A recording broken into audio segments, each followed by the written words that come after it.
Spectrum with your host Sally Mayweather. Let's go. Let's go.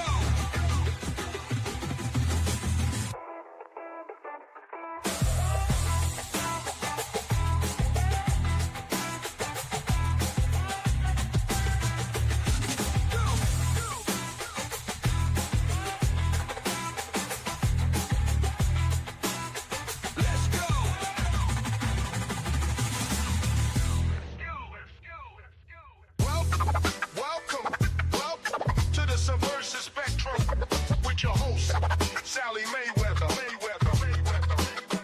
Let's go.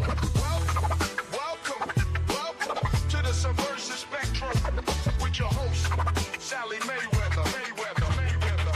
Let's go. Welcome to the Subversive Spectrum with your host, Sally Mayweather. With your host, Sally Mayweather.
Subversive Spectrum with your host Sally Mayweather.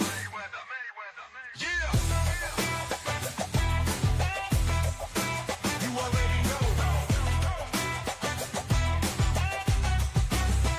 Let's go.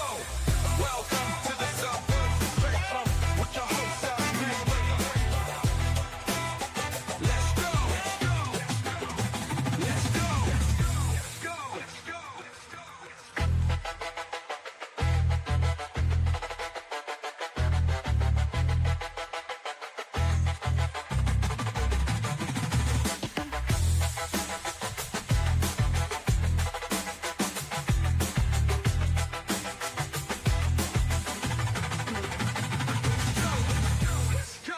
Subversive Spectrum with your host Sally Mayweather.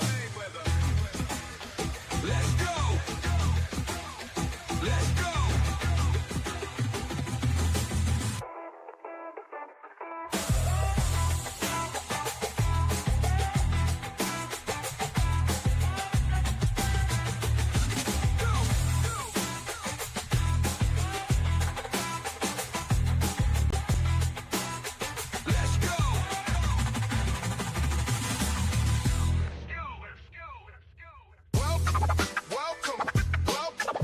Subversive Spectrum with your host, Sally Mayweather.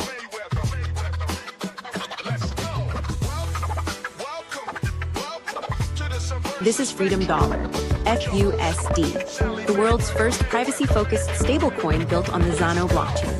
Unlike traditional stablecoins, FUSD is decentralized, censorship-resistant, and private by default. Each FUSD is over-collateralized with Zano and pegged to the US dollar using a decentralized algorithm. There's no CEO, no company, no central authority. FUSD is governed entirely by open-source code and community consensus.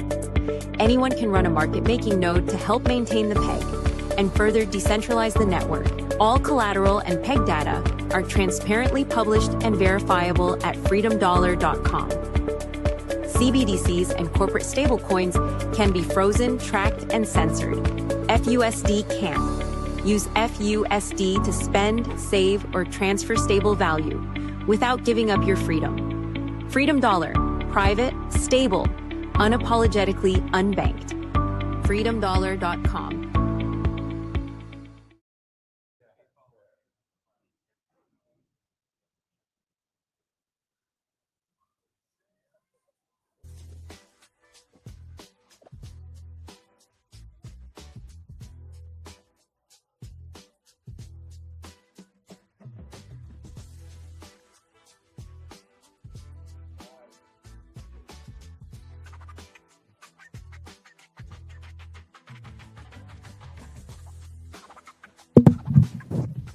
What's up? What's up? What's up? Pork Fest. Welcome to episode, what are we on? 40. Episode 40 of the Subversive Spectrum. This is a special episode. We're usually only live on Wednesday evening, 7:30 p.m. But I figured, shit, we might as well celebrate. Bonus episodes. Bonus episode. So here we are. We have a rotating cast of characters for you guys watching. A bunch of degenerates, including our first guest, Dr. Simon Godek. What's up, bud? Hey, what's up? I'm a degenerate. Well, you're gonna fit right in, dude. Yeah, I know. That's why. We all are. So we were actually just talking about the communist dictator in Brazil. Dictator. Dictator. You're not gonna get arrested for talking about this, are you? Yes. Yes. Yeah, he actually might. So I might. Yeah, I'm not even joking. So Lula. Yeah. So the thing is, at least if you don't talk about, Alexandre de Moraes, who was like, the judge, he's the real dictator. So he would get me arrested right away. So there are many Brazilians here in exile in the US because they were persecuted in Brazil without having committed a crime because they were anti-socialists. So I mean, I might live here soon as well after this podcast. We will take all of the anti-socialist immigrants that we can get our hands on. What? I'm telling you, the only thing standing between the little boys and girls of Florida and forced genital mutilation from the shit libs are the Cuban refugees who got here on a fucking raft. That's the truth. It's the truth. Ask her. She will vouch for me. If it wasn't for the Cubans in Florida, the Democrats would be chopping the dicks off of little boys and performing radical double mastectomies on healthy 11-year-old girls. I swear to God, it's the truth. Am I right? She's nodding. She agrees. Yeah. It's the truth. That's what they're doing in New York. That's what they're doing in California because they don't have based Cuban refugees. We need more of them, right? Yes. So bring over all of the Brazilians who are trying to escape Lula's communism. Come to Florida. We will put you up. You can stay with Adam for a while. Well, there's one thing. The right-wing Brazilian are in favor of cutting off dicks. Wait, what? Yes. What are you talking about? Yeah. I don't understand. Yeah, well. Wait, the right-wing Brazilians are all pro-Israel. Oh. What did they do? Oh. What did they cut off? Yes. No, they bite it. They bite them off. Oh, they suck them off. That's a bris. Yes. That's a bris. You It ever is. see one of those in action, bro? It's rough. I don't want to see it live. Rough. No, it must be rough. Yes. Rough, yes. And that's why you can't see the Jeffrey Epstein list, guys. Because the president's son-in-law is a Mossad agent. That's why you can have a good life, right? That's why we are all debt slaves to the nation of Israel, and we're forced to pay for their genocide of children. I didn't get a chance to ask Grok how many children they murdered today, but usually I try to post that on Twitter. I asked. He said it was close to 20,000. Oh no, that's in the last 5 months. I'm talking the last 24 hours. If you ask, you'll get a number that's horrendous. You'll be horrified. It'll be 100. Grok. 136 woke children. leftist Grok. No, the one on Twitter. Yeah, X. it's woke. It's woke. Is it? Yes. Really? It's super woke. I just ask it nutrition shit. Okay. I'm how many grams of protein are in 1.71 pounds of beef? And what is Grok saying? What is a gram? Yeah, right. Yeah. Trained on American data. Yeah. Yeah, but I'll ask them and they'll be 100 and there was one it was just the other day there was a food aid site set up. Did you guys see this shit? It was I don't know, I guess these Palestinians showed up for food aid and they just mowed them down it was they were at some They've done it several times. Yeah, either 50 people, right? It's insane. Seeking food. There's a picture of a guy. I don't know. I might have posted, but it was so graphic that I might have not have posted it. He was dead, clutching a bag of flour in a pool of blood. And this is why groceries cost what they do, because you have to fund the slaughter of innocent people for Benjamin Netanyahu. Yeah, but if you break the fingernail of a Jew, right, well, don't do this. Yeah, don't try this at home. Yes, right. Well, yeah. And look, I'm not anti-Jew. This whole account exists to promote the philosophy of Jews like Rothbard, Mises, Friedman, Hayek. Yeah, they're amazing Jews. They're amazing Jews, probably amazing people. They were the best we had They're on the this smartest planet people. ever. Yes, exactly. So it's We're not. anti-Zio, I guess. Oh, I am fiercely I anti-Zionist. know, yeah, I'm yeah. anti all states, but the Yeah, idea, the whole idea of Zionism is just fucking absurd. Think about it. Like if you and I've had Jewish friends and I've asked them, and they're like, well, you know, the Jews have been run out of town by every government on earth. And I said, okay, 109 governments. Yeah. yeah, right. Well, 110 now. It's melodies. Yeah, 110. right. Well, 111 if you count the Palestinians. But yeah, so like the idea is like governments have always mistreated them. So we're going to design a government just for them. Does that make any sense? Like if the idea is to protect them from governments, why would you have a government dedicated entirely to managing the Jewish population? And check what they do now. They don't let them leave the country. So you have a government for the Jews, and they're like, oh no, we had war. You can't leave Israel. So people are trying to flee Israel because they don't want to be involved in this conflict, right? And they don't let them go. So it's actually one. Well, they're also you're you're right. also using slavery to it's absurd. Everything that they accuse others of, they're actually guilty of, because it's all done through like a draft or like Oh, last mandatory night. Oh conscription. my gosh, they bombed one of our hospitals. Yes, I you know know. how many the hospitals they bombed in Gaza? It's insane. 36 out of 36. But here's the difference. Iran is actually trying to hit military headquarters. I posted something today. There was like an IDF headquarters. It was why did they use human shields?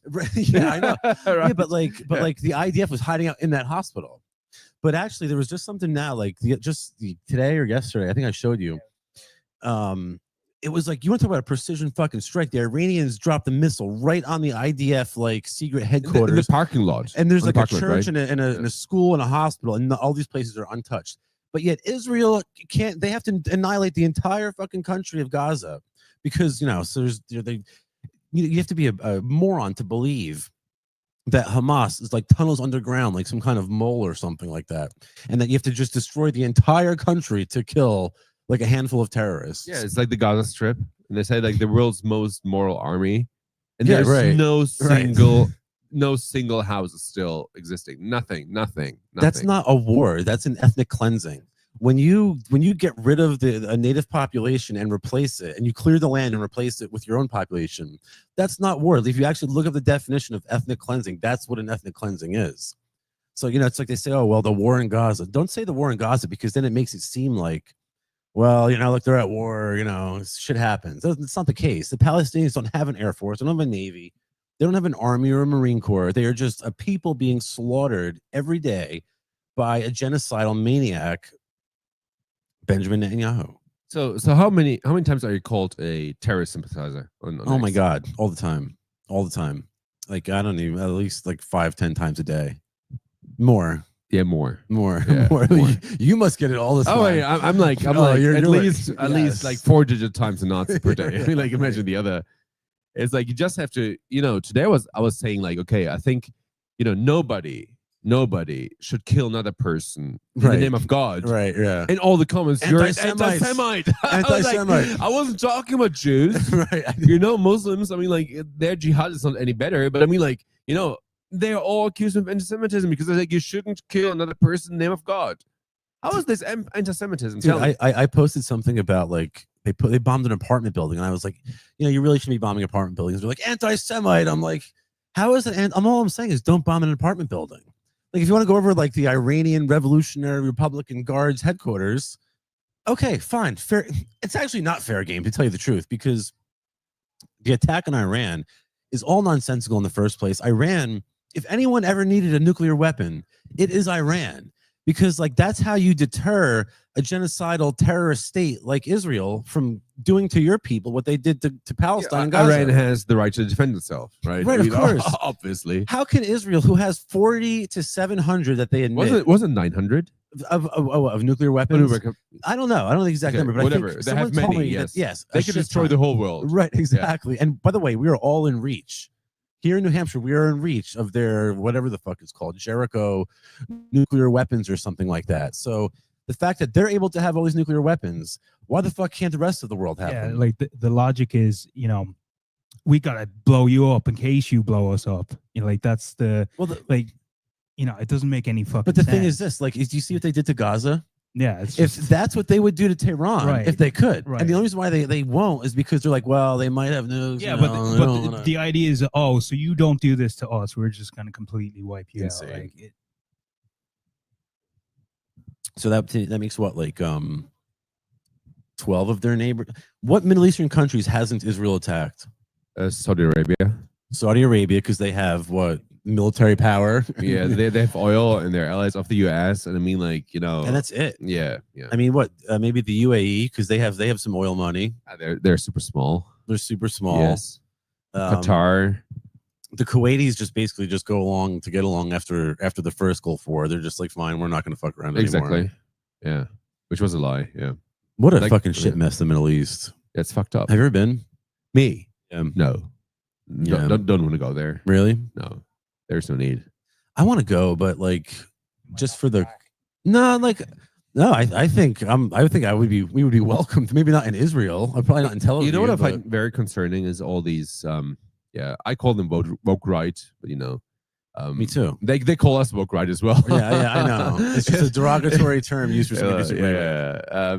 So what I find very concerning is that they say that we can't have an opinion, you know, against Israel. They said this is literally woke right.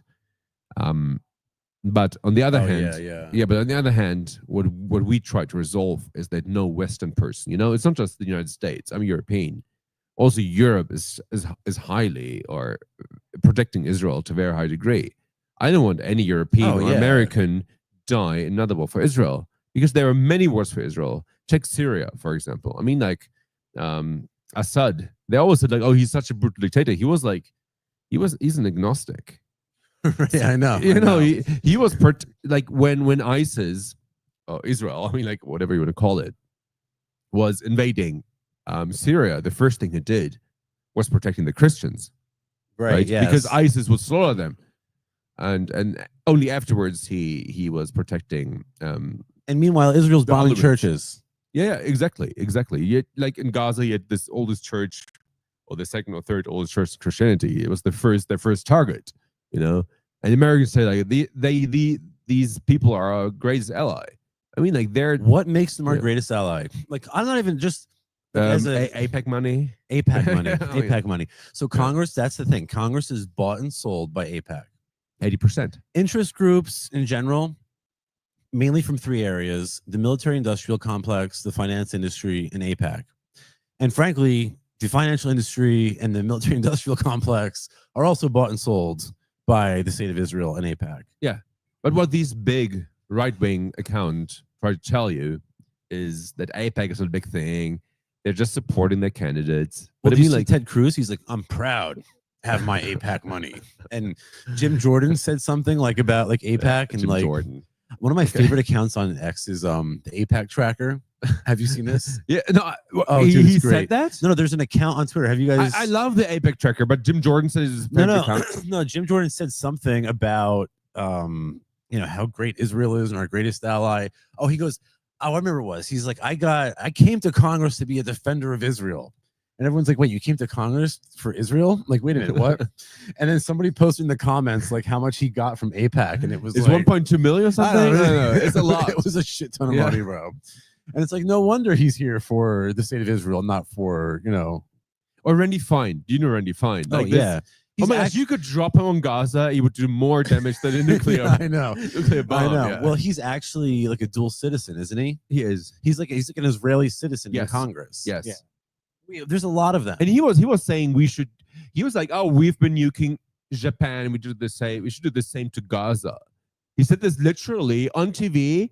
People posted it, and he was like, I didn't say that. And- like, what the fuck? But like Israel, the amount of the tonnage of ammunition is equal to like hundreds of nuclear bombs yes. that they've already dropped.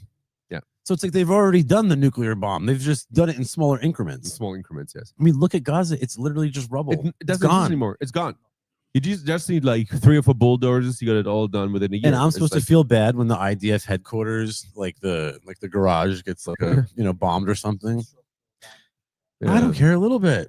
They say it's crimes against humanity. I think I think that Iran is fighting a war on behalf of mankind, because if Iran can cripple Israel's ability to continue their genocide of children it's a win for all of humanity. Yeah. It really So, is. so what I want to say before is like right wing, Laura Loomer, all these Mossad people. She hates me. Yeah, I get along with her well, privately, She's but actually a I Mossad totally, agent.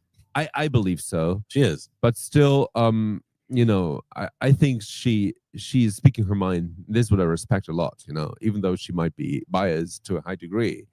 But she's also She speaks Netanyahu's mind. She's never disagreed with Benjamin Netanyahu. No, she wouldn't. because she works for the Israeli government. There are many more people. So just think. take all the accounts that are offline from Friday night to Saturday night, and you can Yeah, true. You're right. That's a good point, actually. just check it out. We did, and you can tell Really? many big accounts, 3, 4, 5, 6 million followers, anonymous with very cool names. They're offline from Friday night to Saturday night. Well, there was like a post circulating of how much you can get paid to post. I think Milo Yiannopoulos posted like how much you can get paid for like For pro-Israeli the IDF, posts. right? Yeah, and it's like Milo even tweeted out, he's like, this is like the cost of a soul. It's like 5,000 to 6,000 for a post. I'm like, Yes. I would rather be homeless in the street than to be out there like, oh yeah, kill a few more babies. Like, no. No, I have some following, and we get these offers. I get them. And I've never had an offer from a politician. I think they know.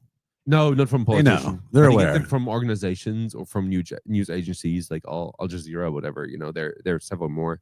Al Jazeera sponsor like, us. Once you Fuck Israel, bro. No, once you accept it, it doesn't matter from which side you're sold. You cannot go back. But what's wrong with Al Jazeera? I feel like they're one of the few people actually telling the truth.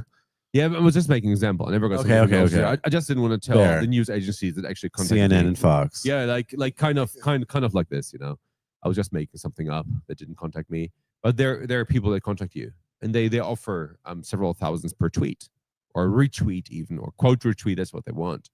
And then I see, I rejected this, and I see these big accounts all doing this, and I'm like, oh, you get that money. So they accept all of it. They accept it, and that's what they're trying to do. They want big accounts silenced indirectly, but just retweeting their stuff so you can go back. All right, so Israel is committing a genocide, and we're all debt slaves for Benjamin Netanyahu. What's the solution? People waking up. I don't want to say Is it going to happen? I don't want to say 112. Oh no, This would get me in big no. trouble.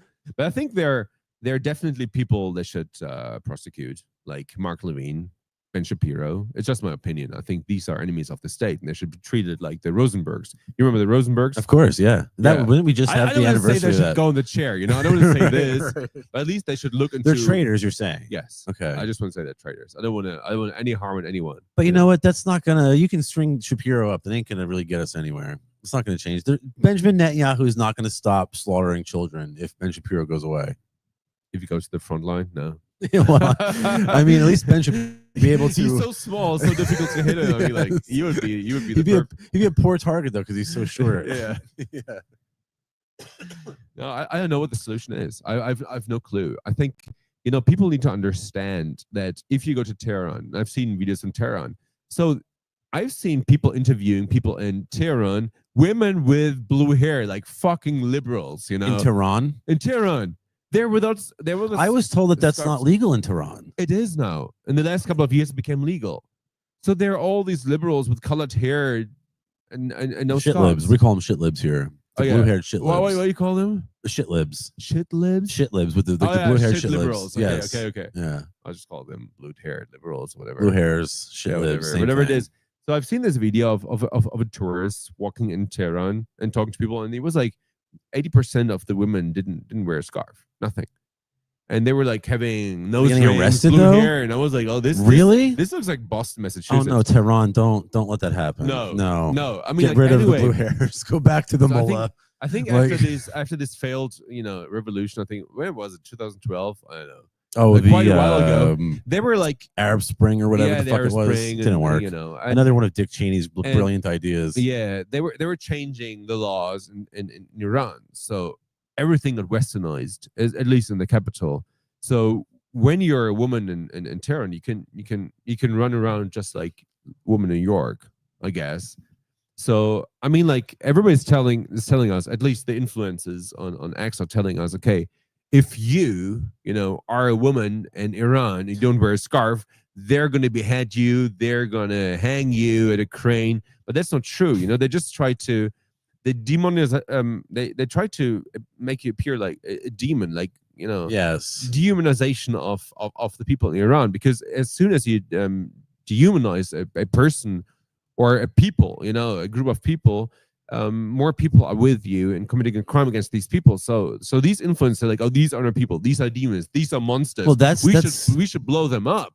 Right. Well, that's typical war propaganda. Yeah. It's Yeah, always like always. those guys, and it's always the guys from like the East, right? It's like the Soviet Union, or like, and honestly, this dichotomy is the East versus West dichotomy, where like you have the bad marauders from the steppes versus the civilized democratic Westerners. That dichotomy has been playing out since like fucking Xerxes and the Greeks. You know what I mean? Yeah. McCarthyism, and right. You name it. The USSR, East Germany, West Germany, China versus the US, the terrorists versus the freedom fighters, and all this bullshit.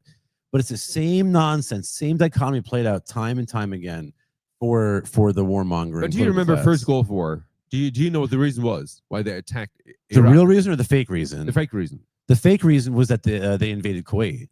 No. Before that, No, what? the breeders. Uh-oh. Fill me in. So they were actually telling that like a Kuwaitian, what do you call this? Like Kuwaitis. Yeah.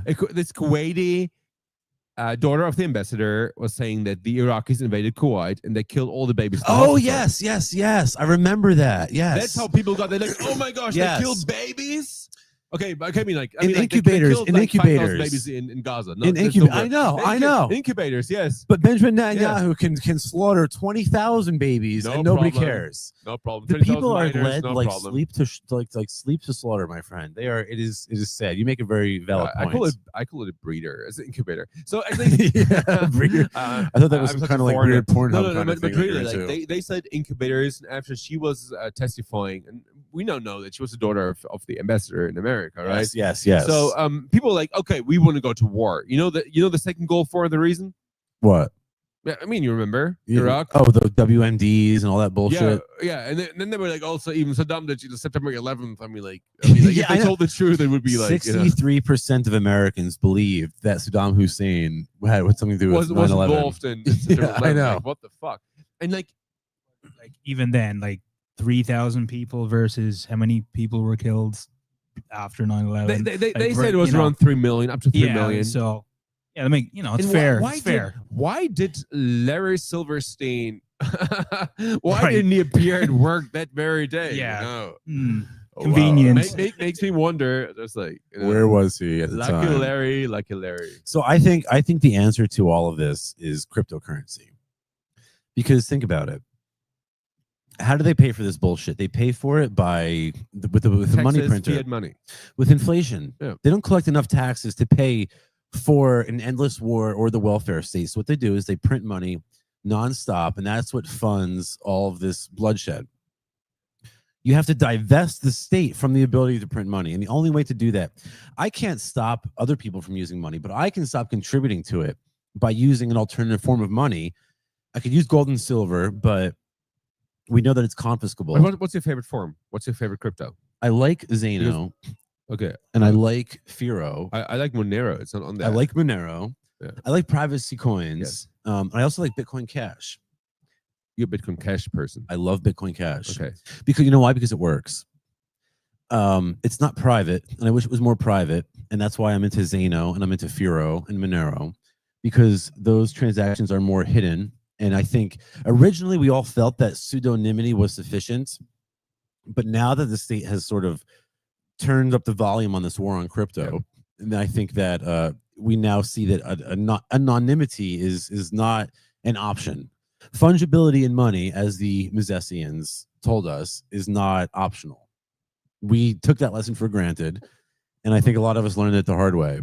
So, Yeah, it's actually funny because we had Porkfest, and I was invited as a speaker, right?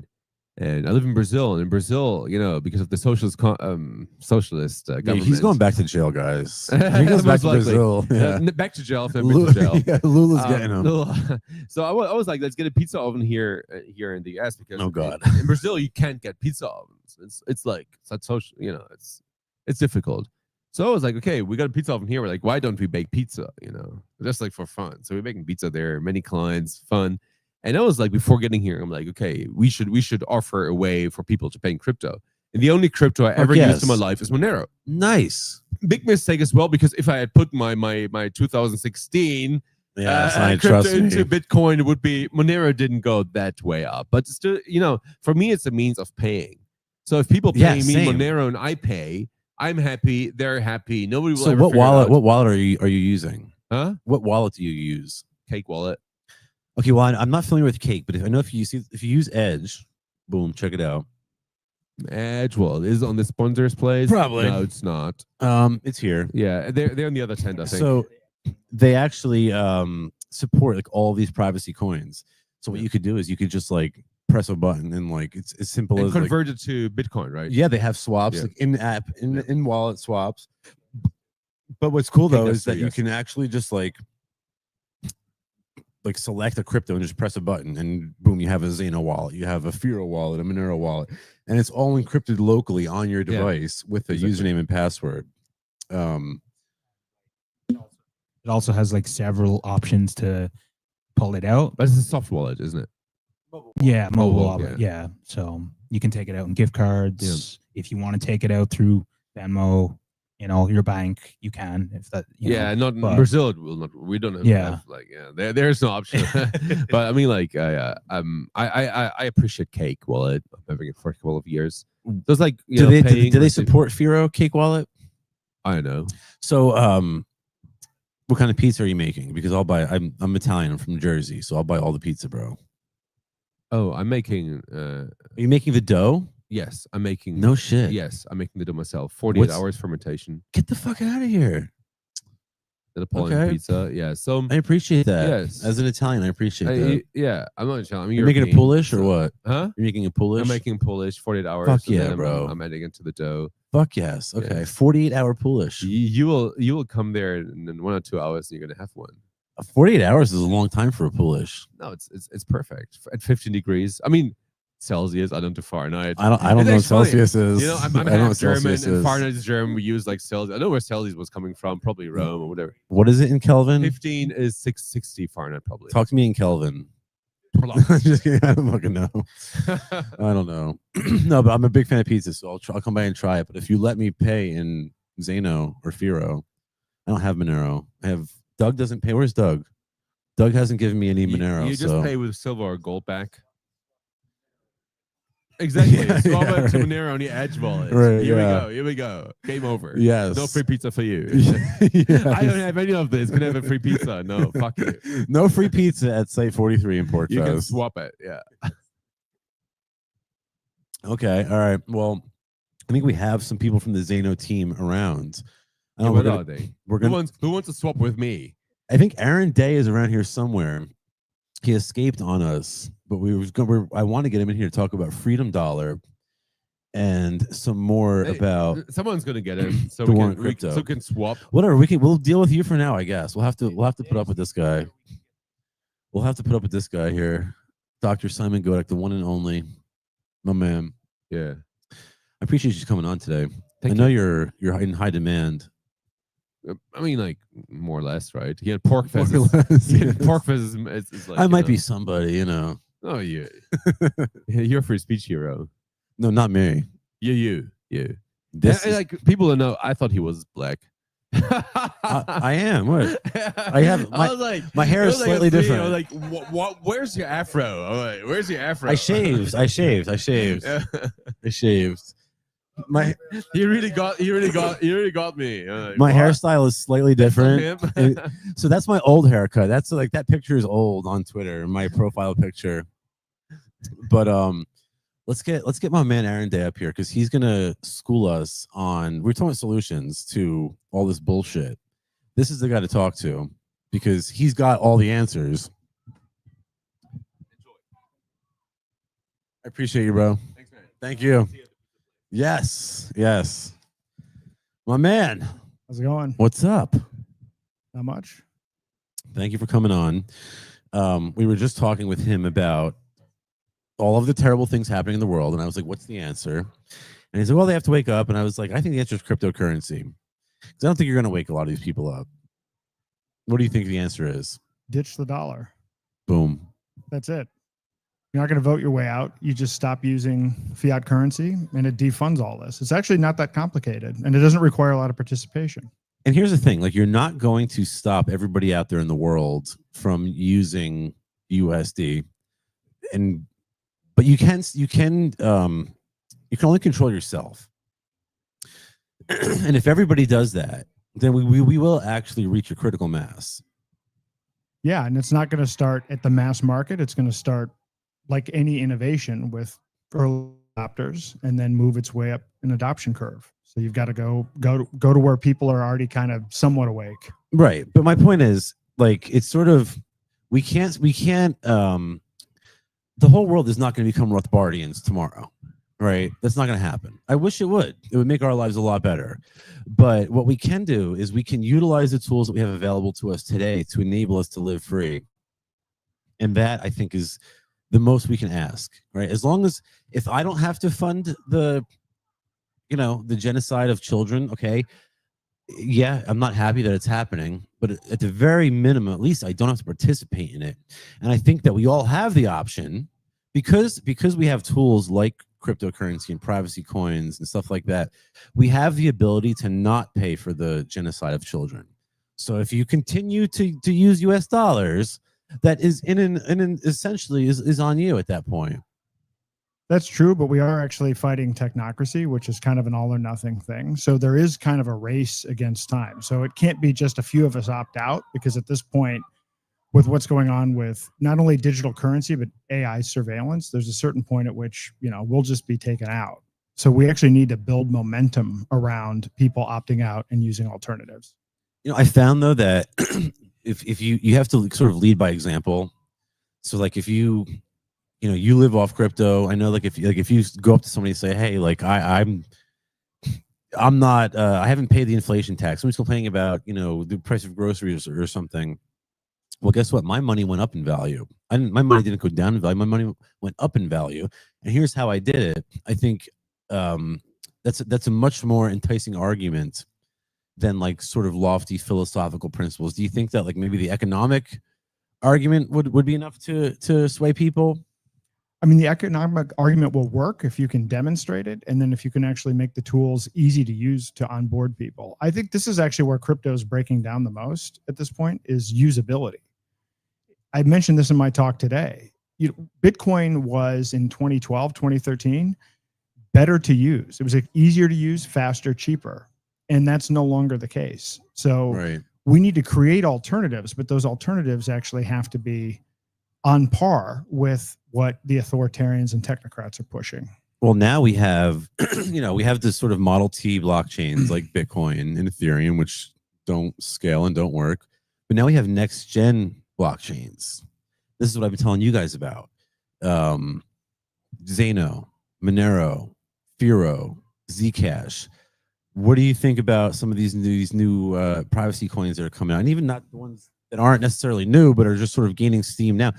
In fact, that's like sort of another aspect to all of this. Like, what do you think about the sort of recent rise in privacy coins?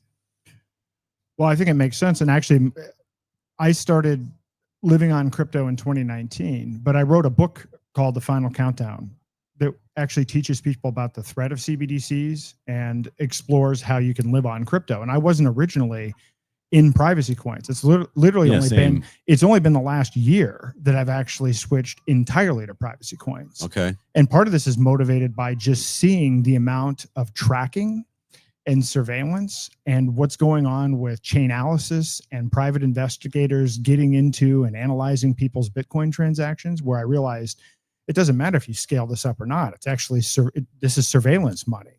Bitcoin is surveillance digital gold at best. Yeah, at best. You're not kidding. So if we know that we're fighting technocracy, and we know technocracy is all about tracking and surveillance, then the antidote to that is privacy. So I think that we have to go into privacy. However, the limitations within the privacy space are usability, which is being worked on. Yes. It's being worked on. About a year ago, I put out this podcast. I'm like, DEFCON 1, we need easy to use wallets and point of sale systems. And in the absence of those, we're not going to be able to get adoption. Well, now we have Zano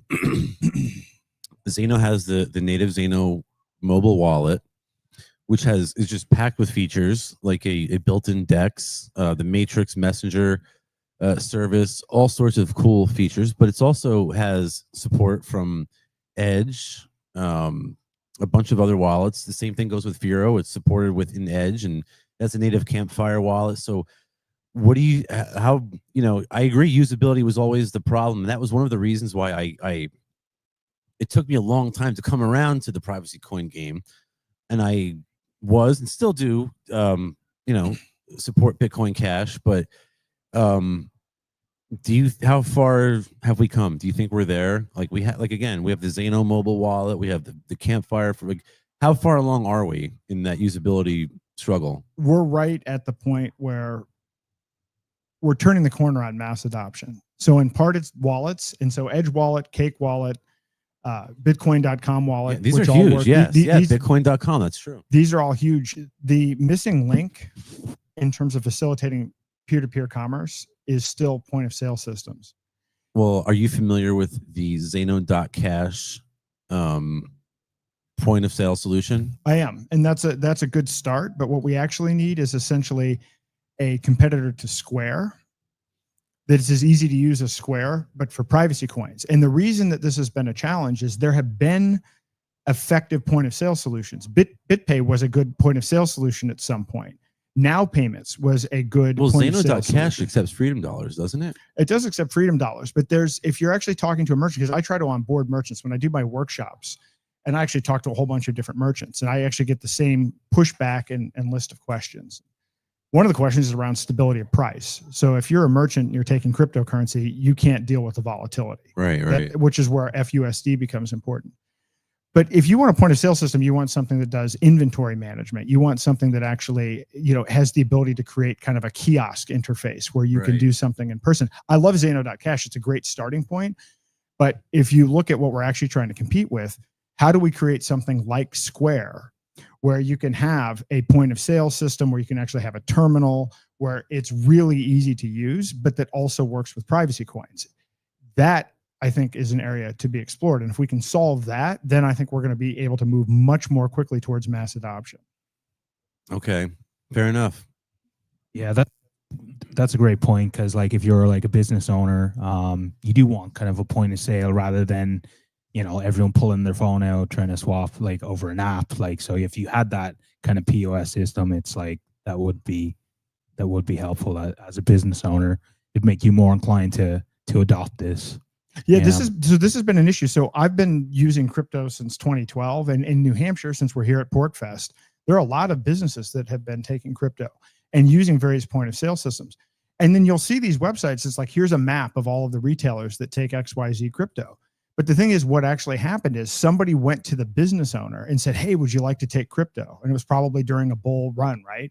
And the owner said, sure, I'll take it. So what happens? The owner installs a wallet on their phone, and then now their PIN is on a map, right? But then subsequent to that, no one is actually going to that business and actually doing a peer-to-peer transaction. So if you actually think about it from the perspective of a merchant, it's not just the business owner. You actually have to be able to train staff. So just having somebody with a wallet that can accept a crypto isn't a solution for an overall retail business. So we need to actually have a solution that's something where you could actually train employees on it, where it's just super simple and easy to use. And by the way, when I say all of this can be done. It just hasn't been done. Well, we're still kind of early. I mean, Zano isn't necessarily new, but it's really only picked up steam in the last couple of years. Oh no, I'm bullish on Zano. What I'm saying is, but we're at that cusp of mainstream adoption. I'm saying this is what we need to build out in order for it to go from where it is right now to competing with the threat of stable coins, to competing with the threat of CBDCs. And by the way, this kind of thing is being worked on. I've actually developed a plugin for WordPress. I'm actually working on a point of sale system as well myself. So I think that the potential is there.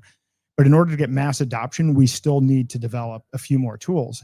Zano is well positioned because Zano the blockchain is tested, the underlying technology works, the tokenization works, the consensus mechanism works. Now it's about building apps on top of it. And that's been happening at a feverish pace just in the last 90 to 180 days. So not only are we here at PorkFest streaming live, but we're also, broadcasting to X, and we're broadcasting to MoneroCon. What do you think about other privacy coins like Monero and Zcash and Firo, Pirate Chain? What are your thoughts on the other games in town? I like the entire space. I think that one of the biggest issues we have is maximalism. And that's one of the things I'm really excited that we're here at PorkFest. So here we're at a tent, and I'm co-sponsoring it with Doug at Monerotopia, right? So it's Monerotopia. But if you look around, a lot of this is Zano related. Mr. Quibbs bought a coffee from Doug with Zano. I mean, that transaction happened here at this tent. Now there's going to be now everyone's going to be hating on Doug. Yeah, everybody's going to hate on Doug. We've been buying shit with Monero, guys. Relax, I promise. We have been buying shit with Monero. And across the way, there's another tent. Both of the main sponsors of this entire PorkFest, it turned out to be privacy coin related tents. So you have Edge Wallet over there, and you have Pirate Chain. And I own Pirate Chain, and I know the Pirate Chain guys own Zano. And we all use Edge Wallet, and we use different wallets. That's the way we have to focus on, the fact that we have a common enemy, and the common enemy is technocracy and moving towards a complete authoritarian state with a centralized digital currency. And as long as we don't get sucked into maximalism within the privacy space, then we've actually got a chance. So Adam is pretty new to the whole crypto libertarian world, but I've really thrown him like feet first into the fucking fire. What's your take on wallets and privacy coins? Which ones do you enjoy using, and why? I'm loving Zano. This is probably the first, up until now, we've been hosting this podcast about a year. Sal has kind of brought me more up to speed. Up until now, which is what I believe is what they try to push you to think, it was just purely about money. I get rich quick, buy Bitcoin, become a millionaire overnight. I bought some shit coins during COVID, before I knew him. But yeah, now I see like it's a tool to being free of this corrupt system. It's a way to, if I want to, it's peer to peer. I don't have to have a third party. In fact, I'm from Ireland, for those of you who don't know me. And when it's law. When I moved from Ireland to the US, I was trying to send money between my own accounts, like my Irish and my American account, and I had to pay a crazy amount of fees on top of the currency exchange, and I just found that to be quite ridiculous. Like, I had to pay someone to pay myself. I couldn't just give my money.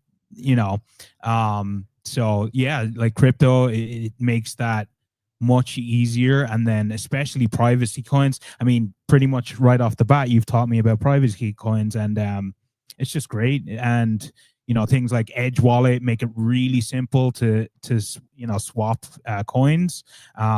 Here, I feel like there's a nice mix of coins here at PorkFest that you're able to use. Like, you can use Zano, you can use Monero, and apps like Edge Wallet just make that really simple. So I even I bought a chai tea and ginger snap cookies with Firo. That's fucking awesome. I'm like, that's fucking, where else on earth can you, I don't think I've spent more Zano here than I have dollars. I haven't spent any dollars, but you don't ever spend dollars though. But we bought Malaysian food, and then we actually sent out a couple of tweets from the LPNH. We sent out a couple of tweets for $25 worth of Zano each. And hold on. Y'all got Malaysian food here? This is great Malaysian food. You got to check this place. What's the place called? Chip Toss or Chapatis? All right, there you go. Oh, you got to show me. Yeah. Get some Thai green curry. Get some. Yeah, no, it's great. Oh, yeah, it's Lord. Awesome. Oh, have you had the chai tea with cannabis? Somebody put me on, and it was fire. It was fire. I was pretty cooked for a little bit there. Yeah, try that out. Welcome to PorkFest, guys. Yeah. I remember when I first came to PorkFest, like when I first got here, like in 2014. I'm just like, I've never been to Rogers. I'm just walking down like Agora Valley, and some dude has this like wooden box strapped to him. This is like 11 years ago. I don't know if PorkFest was a different story 11 years ago. Yep. And all of a sudden, I'm like, "What's up, dude?" He just opens, like he just presses a button, the whole thing folds open, and it's all like joints and weed and like other things he had available for sale. And I'm like, "This is awesome." I'm like, "This is where I belong," you know. These are my people. Yeah, and that's how I became an agorist. That's the honest to God truth, because I'm like, I went from like a libertarian party. I went from a warmongering neocon. I'm ashamed to admit it, but I voted once in my whole life, and it still haunts me. But I voted for George Bush. I know, it keeps me awake at night. And then I found Ron Paul, and Ron Paul saved my life. Yeah, and I eventually became more and more radical, and I came here, and I'm like, oh my God, these people are actually living. They're not just talking about it. They're actually. This is a way of life. This isn't just high and lofty ideas and philosophy. I'm actually paying. I mean, back then we were paying with like silver coins and like Bitcoin. But I remember when there was a vending machine here that only took Bitcoin. This is before there was any problems with Bitcoin, but like it sold like bullets, birth control, LSD, weed. I'm like silver bars, and I'm like, this is great. Yep. I held in my hand the second or third ever 3D printed gun, and I'm like from like New Jersey at this time, and I'm like, we can't have guns and shit. Like, this is fucking cool. I went home, immediately just blew $1,500 in the first 3D printer I could find. Started 3D printing things, and started 3D Printer Go Burr, which was my first startup, and the rest is history. So PorkFest literally changed my life. It's no understatement to say that. Yep. So yeah. I mean, PorkFest changed a lot of people's lives. I mean, going back to, again, 2012, Roger Ver used to walk around here in 2012 giving people physical Bitcoin. And I actually played a video clip of it. And it's like, well, what's the price? And the price fluctuated between $6 and $11 each. But I mean, he onboarded a whole bunch of people here to Bitcoin. And then there are a lot of merchants. There are people that have made, tens of millions of dollars and are retired from selling things like smoothies and bacon weaves and baklava here at PorkFest. So Agora Alley is like this is the guy buying all the fucking bacon weaves. Yeah, the bacon weaves, exactly. So I mean, that's real. And I actually think so. Part of why I wanted to do this event here in this tent with Doug and Moneratopia was to bring back the energy from 2012 and 2013.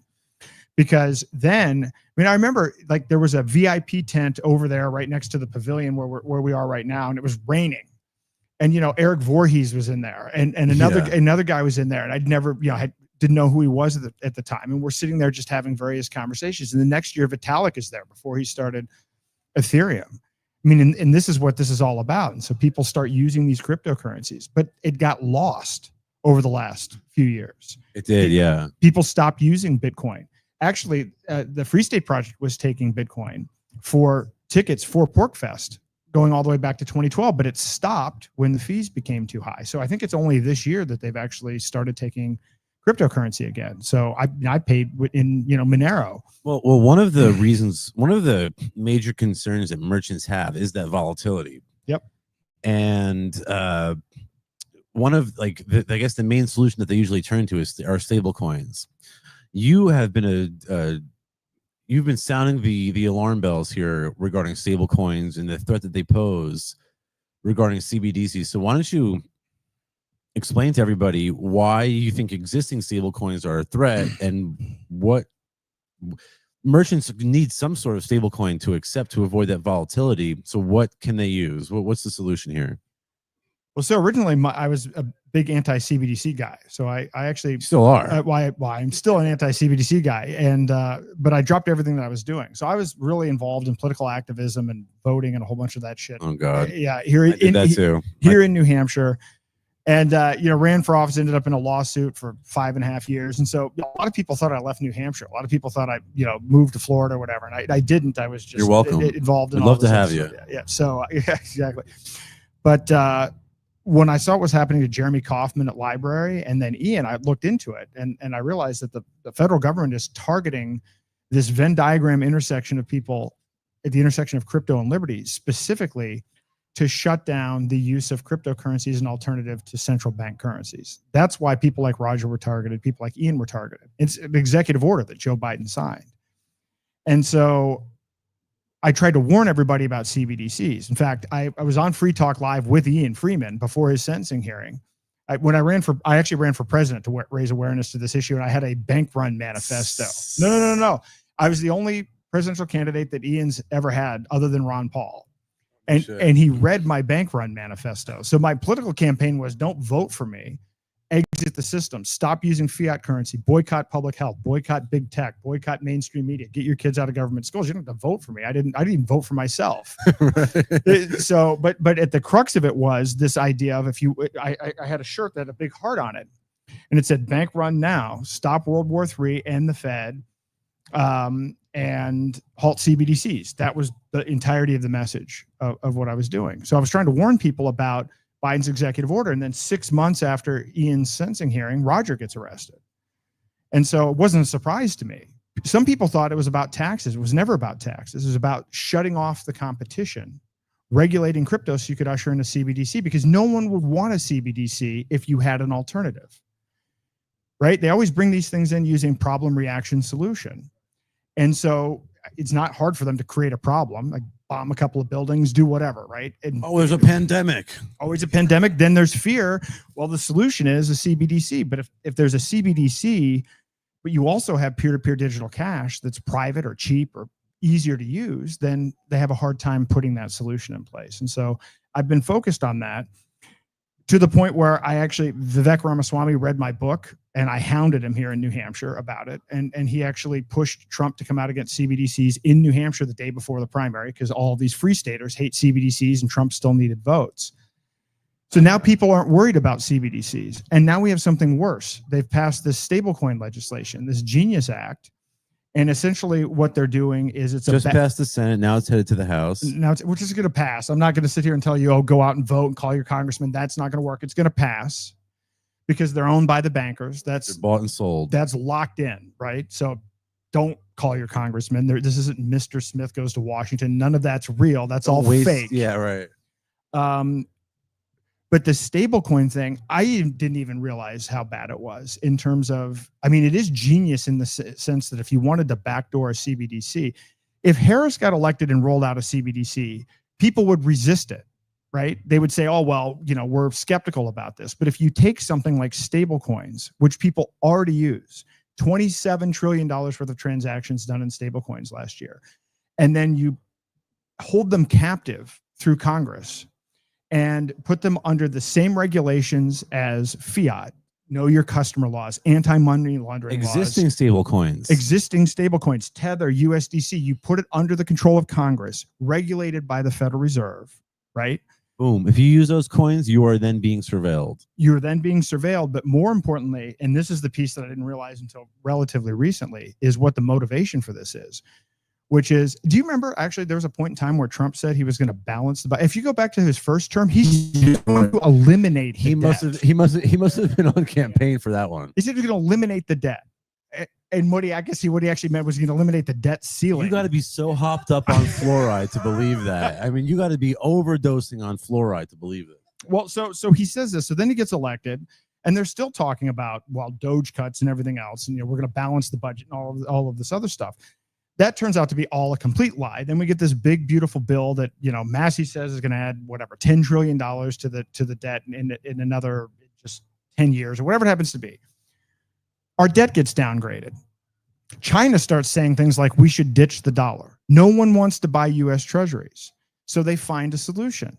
There's a lot of hype around stablecoins. So what is in this stablecoin legislation is we're going to take USDC and Tether. We're going to put them under government control, and they now have to be backed 1-to-1 by only treasuries and only dollars. So the Treasury Secretary Bissett came out 3 days ago and said, we will be able to sell at least $2 trillion worth of U.S. treasuries because of this stablecoin legislation. And people are wrapping themselves in the flag and talking about how great this is. So all of the war and rape, because I went after Scott Horton today, and he's talking about all this horrible foreign policy. Well, use USDC, use Tether. If you want to fund genocide, you want to fund murder, you want to fund rape, use a stablecoin under this legislation.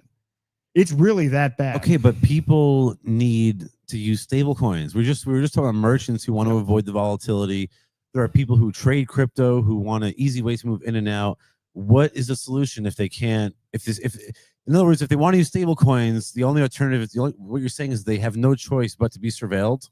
Yep. Well, no, there is a choice now, and it's a very new choice, which is FUSD.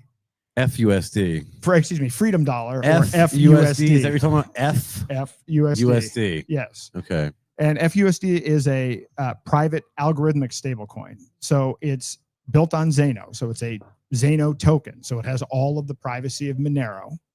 So it can't be seized, it can't be frozen, it can't be tracked. But it's also not backed by US Treasuries, and it's not backed by the US dollar. Instead, it's backed by over-collateralized Zano. So Zano is what backs the peg of FUSD to $1. When you say over-collateralized, there's more Zano than there are freedom dollars necessary to back it. Exactly. Okay. Exactly. So this is an alternative where you can have price stability, you can have privacy, you can have censorship resistance, and not fund war. All right, I'm a merchant. I want to take freedom dollars. How do I do it? Well, now we're working on, this is the part that we're working on, kind of building these pieces out. I've developed a plugin, for instance, for WooCommerce that works with Zano. I'm going to add FUSD.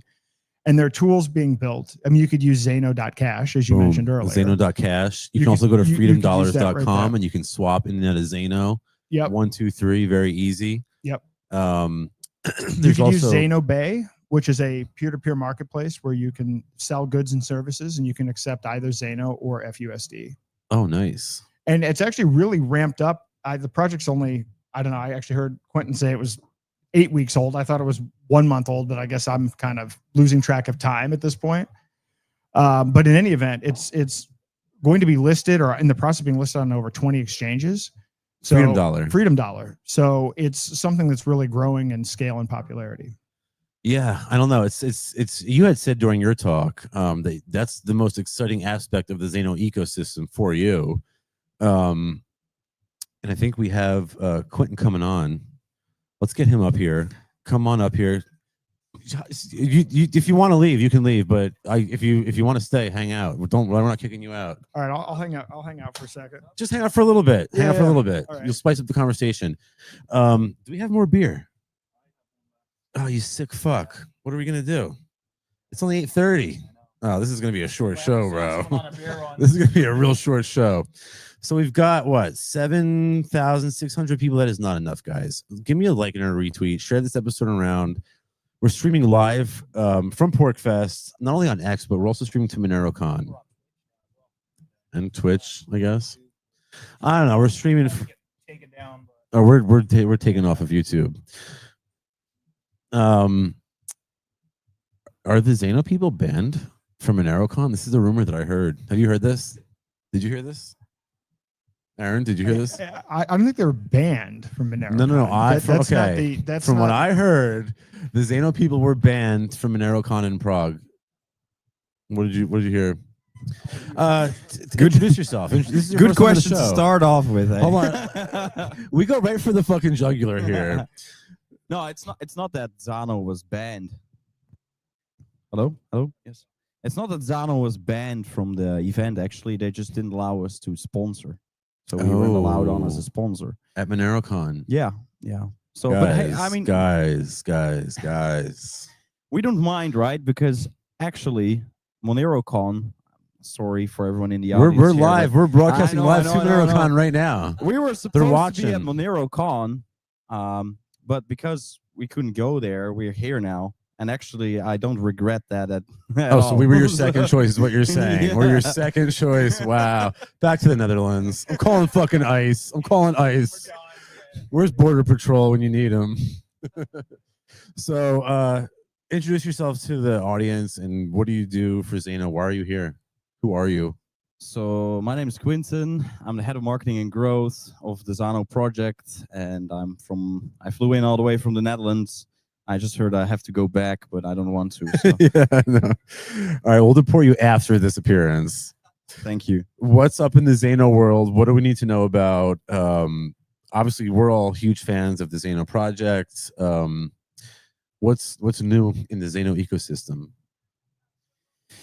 What's new? Well, I'm personally most excited about Confidential Layer Bridge going live. It's not far out anymore.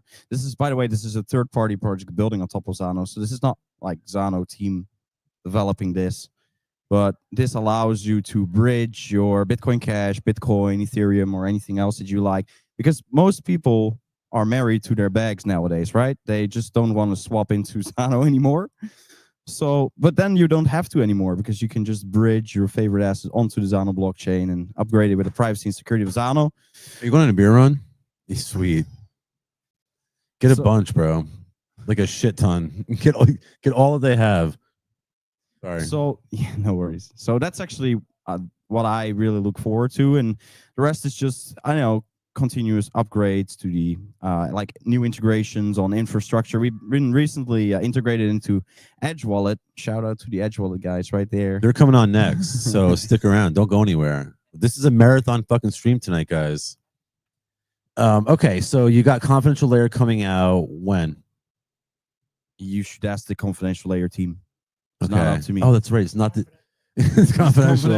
Right. This is not the Zano team doing this. Okay. No, so this is like, Zano just is a blockchain, right? So it just provides, tools to build upon. Aaron, And, you are one of the few people, I think, like not many people understand, I believe, truly and deeply believe that there's not that many people understand the true potential of tokenization. You're one of the few people who actually understand it. And the way I see it is when we can start tokenizing real world assets on the blockchain and trade them in a permissionless fashion, that is going to be a death knell for the government. Think about what the SEC and what goes on at the SEC with FINRA.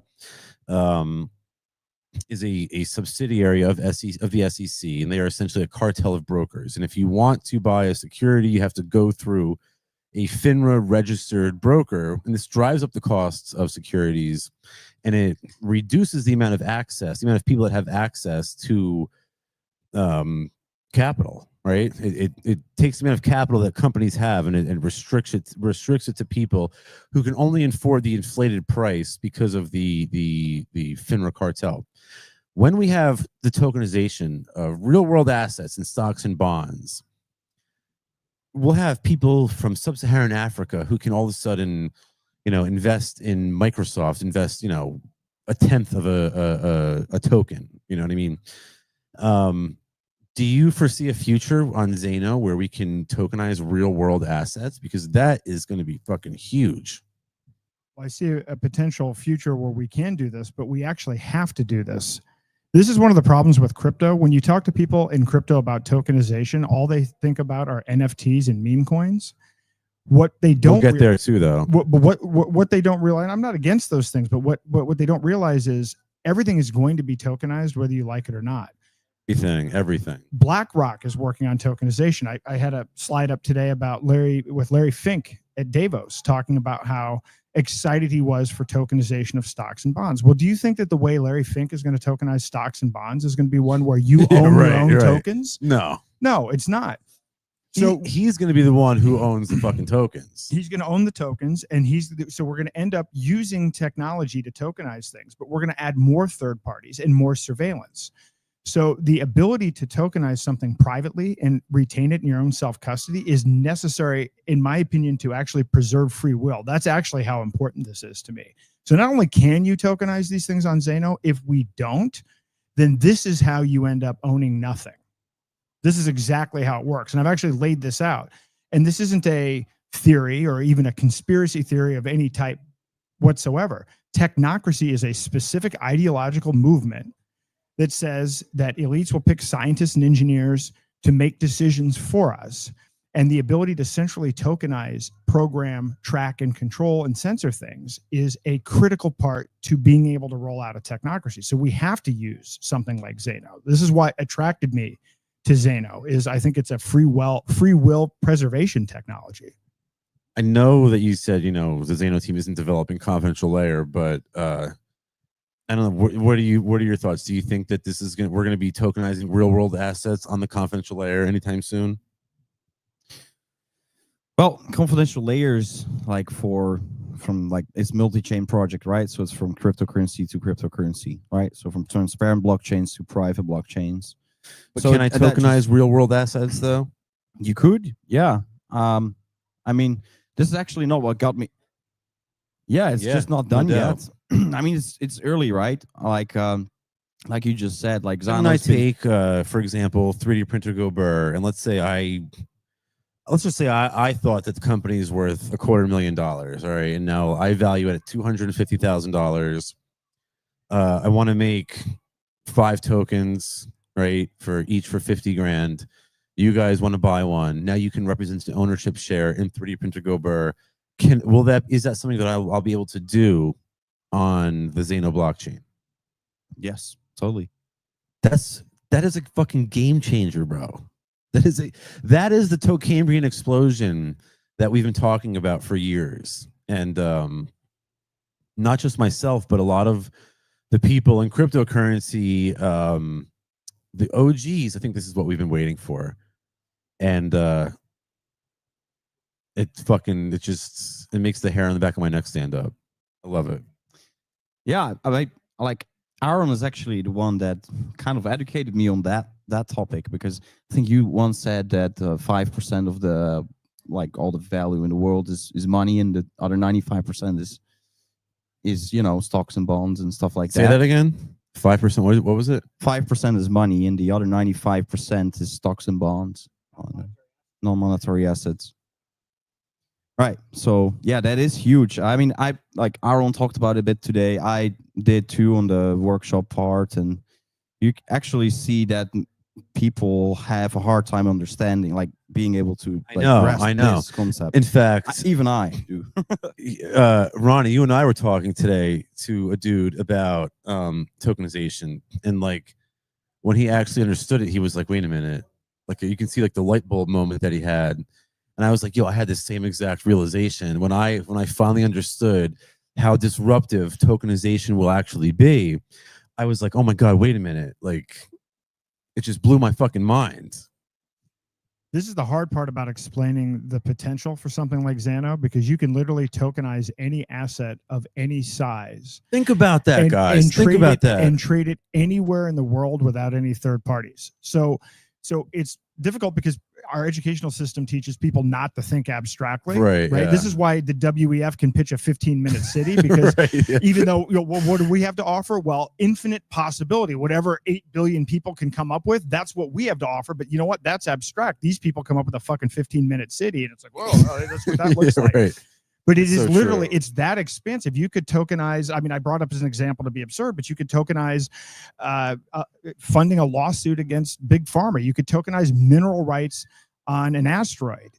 You could tokenize information. Again, it could be anything. If it can be tokenized, it will be tokenized. And again, I just think that that's going to unleash a wave of capital and liquidity on the market that we've never seen before. And it's going to drive innovation, and it's going to be like taking the handcuffs imposed by the political class and just ripping them off and letting the entrepreneur in the market run free. And it's going to be one of the best things. It's going to be the equivalent of when we started fencing in cows, or when we discovered fire. That is the level of transformation that we're talking about. It's that huge, and it's happening on the Zano blockchain.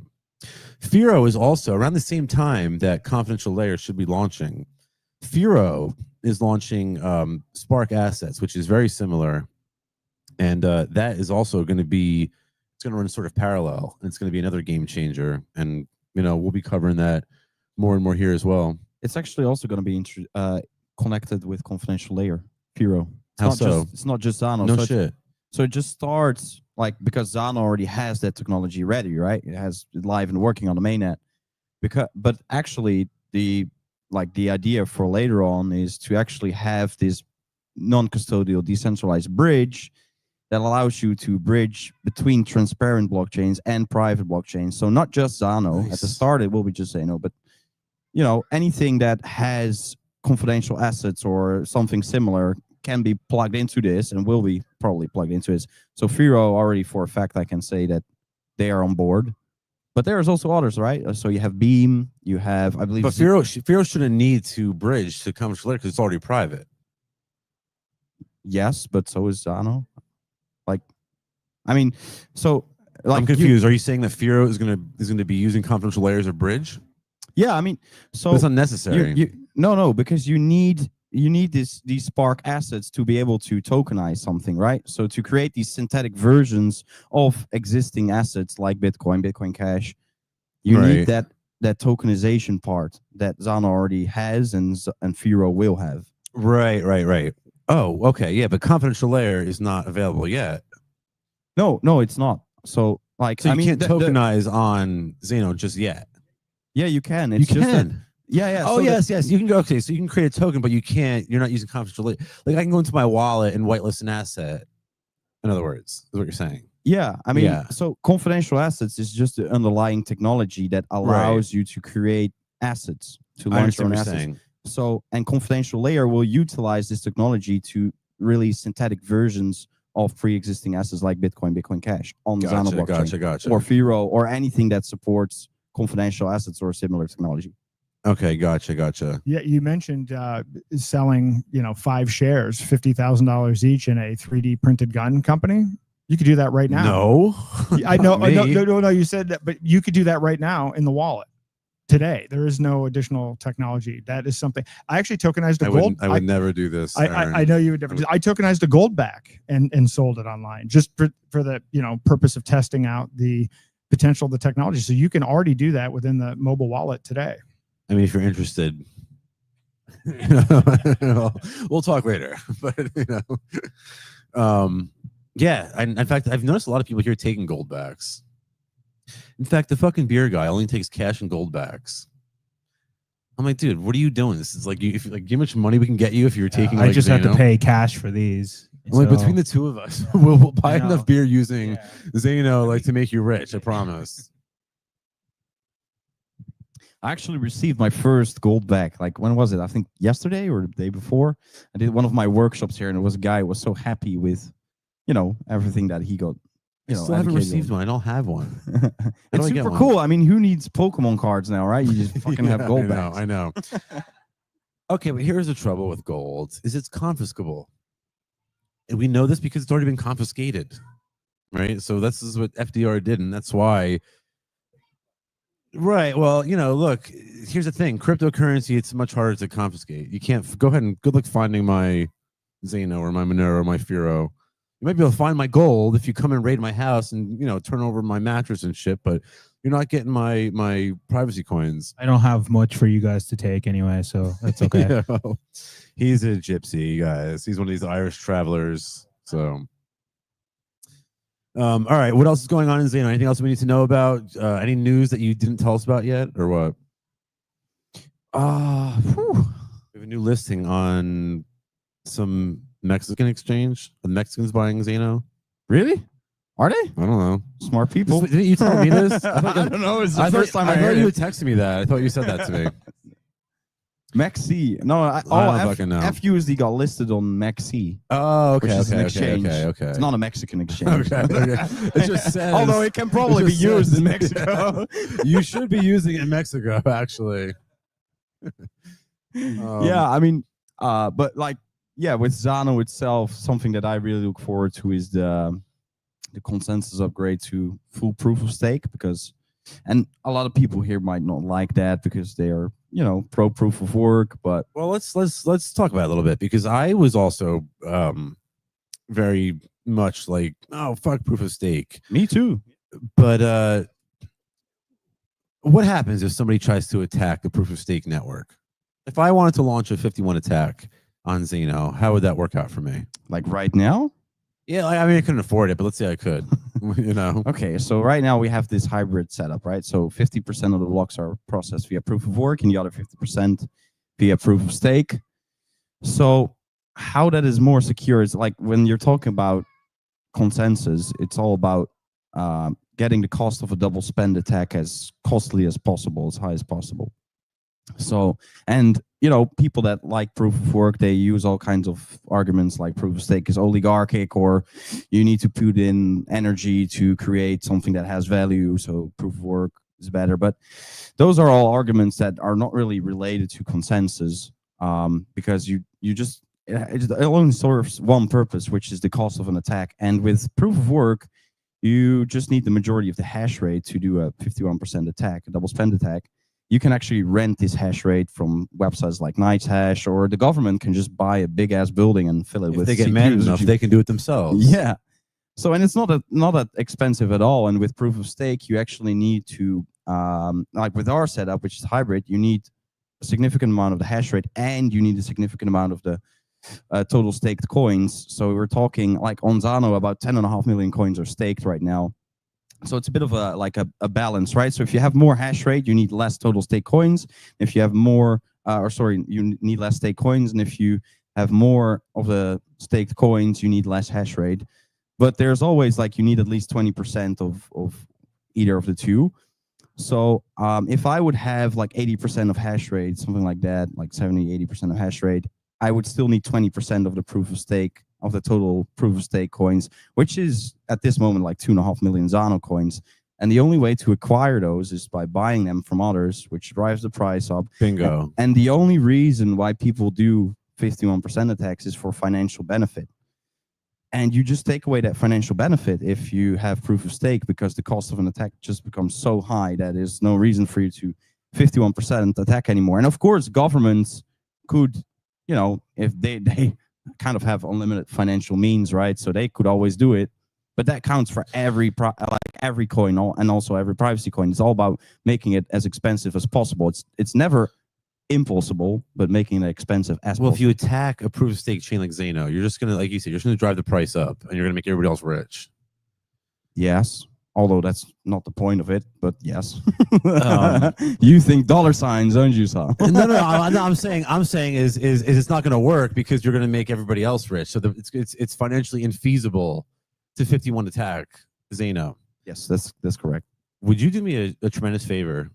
I'm going to go take a leak. Would you lead the conversation for like 5 minutes? Okay. All right. I'll give it. And we come back, we'll bring on Ronnie because I want to talk about NFTs and Obscura because they have some interesting shit they're working on. All right. BRB. All right. So where are we going to go from here? Whoa. Cells breaking everything here, guys. Yikes. We always have technical difficulties on the stream, so this is, Is this is normal. That's actually quite subtle, Is this always the source? Yeah, it's always the person who left. We won't name him, but Yeah. So what's the timing on confidential layer? Did you? I mean, it's not up to us, right? I mean, I just get updates from them, and so I can't really say a precise estimate, but from what I hear, it's going to be there pretty soon. I hope pretty soon. So that's cool. But if we have some, like, we need some time to kill, like, we can talk about PorkFest and my experience here, because it's the first time that I'm at PorkFest and I really like it so far. Especially the Agora Valley, where they're so open-minded, right? So actually, that's what I like most about. I think that's my favorite part about PorkFest so far, is the Agora Valley, that they just, when you go there and you want to buy something, you say, hey, listen, I would love to buy this from you, but I only have Freedom Dollar or I have Zano. Would you accept that? They actually, they're open to it. They actually want to listen. They ask some valid questions about, okay, why should I take it? And then once you give them valid arguments, they're happy to take it. So actually, I've been buying my dinner and my lunch with Freedom Dollar and with Zano every day here so far, and that's something that I found really cool. How does it meet your expectations? Like, what did you expect when you came here? I didn't really have expectations. I mean, I've heard wild stories from Sal, and I heard good stories from you, and I read something about it on the internet and all of that. So, but I just went in with an open mind, and But yeah, it's better than what I had hoped for. I really like it here. I actually quite jealous. We should have something like this in the Netherlands or in Europe at the very least, or maybe something like that already exists and I'm just unaware about it. So if anyone that's listening knows about a similar event, then please let me know, because then I don't have to fly all the way to fucking Boston next time. Well, when New Hampshire was selected, it was this whole long process. So my guess is that if there was something like that in the Netherlands, we'd know about it. Yeah, maybe it's a little more underground, you know, who knows. Yeah, this is also my first time here. You know, as Sal said, I'm kind of newer to this world, but it's kind of great to see, you know, like everyone wants this. They're here together. It really makes it feel real, you know, like it's different. You're online, you see the little groups talking about it and stuff, but it's great to come together and like everyone's kind of on the same page. Everyone's accepting crypto. Like it's great. Like it shows you this is real. This is happening. It's what people want. And I think it's a great opportunity, you know, to network and meet other people and, you know, talk about ideas and solutions. And yeah, it's been a great time. So Sal, how does this compare? Because when you and I talked, I know you haven't been back for a while, but this I know was transformative for you in your life. What do you think about this Pork Fest? It's definitely tamer. I'm gonna keep it real with you. It's tamer than it was in 2014. When I came here, there was a sex tent, and I came here with like. You sound very sad about that. I am, yes. I brought like a bunch of my friends here, like my normie friends. And like I remember, like I think I got drunk and like passed out at like 9, and then I woke up and they were gone. And I walked past the sex tent, and, like my buddy was like strapped up to the wall, like some like stripper was like whipping him, and I'm like, "What the fuck is going on here?" But that's the vibe at Pork Fest. Again, like I held like the second 3D printed gun ever created. Like I held in my hand. So like, but this is fun. You know, I'm having a good time. I'm more of I guess a participant than I was 10 years ago, you know, when I was new. But it's a good time. I always love it here, and I enjoy like paying with crypto and using crypto and stuff like that. So it's always a good time. Tremendous fan of Pork Fest and everything that happens here. It's also just beautiful in like the mountains, like in New Hampshire. It's just gorgeous. Like the air just is crisper and. Yeah, we live down in Florida now. We love the beach life, but it is nice to have the scenery in the mountains, a little cooler, you know. We're not sweating constantly. So, yeah, it is great here. Cold as balls, though. Yeah. It is cold as a That's because you've no motherfucker. hair. That's true. It's not that That's cold. true. This is just normal. Fair. Yeah. That's true. We're from Ireland, though. Yeah, this is just standard weather for me. So We're going to be there in a few weeks. yeah, we're actually heading to Ireland for 6 days. I'm taking them to the motherland for a visit. Fish and chips. Fish and chips. Guinness. Yeah, Guinness. And I've seen one place here that sells Guinness. I'm going to be swinging by there later. It's actually my birthday today, guys, for those of you who don't know. 46. 46 Get out of years here. old. Oh, my God. My back's about 80, you know. Yeah. Yeah. But yeah, so join me for a Guinness and a shot later, guys. We walk by, we're like walking here, and there's one guy who's like a fucking Guinness sign. The And, sign of course, and everything. Like a Oh, moth to the drooling. flame. I swear to God. I'm like, bro. It's the like, first place I'm going when this is like, over. we have a podcast in like 45 minutes. That's Can we fine. not? He's like, oh, I can't wait to leave. I'm like, I'm going right there. But all right, let's kick one of these guys off. Aaron's got shit to do. He's like, fuck you guys. Thanks, bro. Appreciate you, man. Iron Day, everybody. Yeah. All right, let's get my brother Ronnie up here. He's gonna come and school us on this is I'll let him introduce himself to you guys. We've got guys, give me a like and a retweet. What do I gotta do for a retweet around here? We've got 10,000 people watching on X. We've got, I don't know, 600 watching at we've got 1,000 watching in Prague at Monerotopia. Shout out to our people watching at Monerotopia. We love you guys, and I know you're some of our people were banned, Ronnie. Yeah, I've heard. We were unwelcome, but look, we're fans of Monero, and we don't believe in maximalism. Exactly. I believe in privacy as a general solution. I don't really, again, what I am is a P2P cache maximalist. So whatever works is what you exactly. You should use what works. If it's Monero, it's Monero. If it's Zano, if it's Bitcoin Cash, if it's Litecoin, Pirate Chain, it's Pirate Chain. Pirate Chain's fire, bro. It's one of the best chains out there. All right, but you're here to talk about NFTs. Yeah. Yeah. So little Who are introduction. you? Who Yeah, are you? am I? Who the fuck is this guy, Yeah. Adam? Who you Good- letting up here, bro? Good question. These weird European people, bro. So I'm one of the weird Dutch guys walking around here, and yeah, I'm part of the Zeno guys. I flew all the way from Amsterdam to Boston Oh yeah. and back here in New Hampshire. And well, I got involved like a couple of years ago.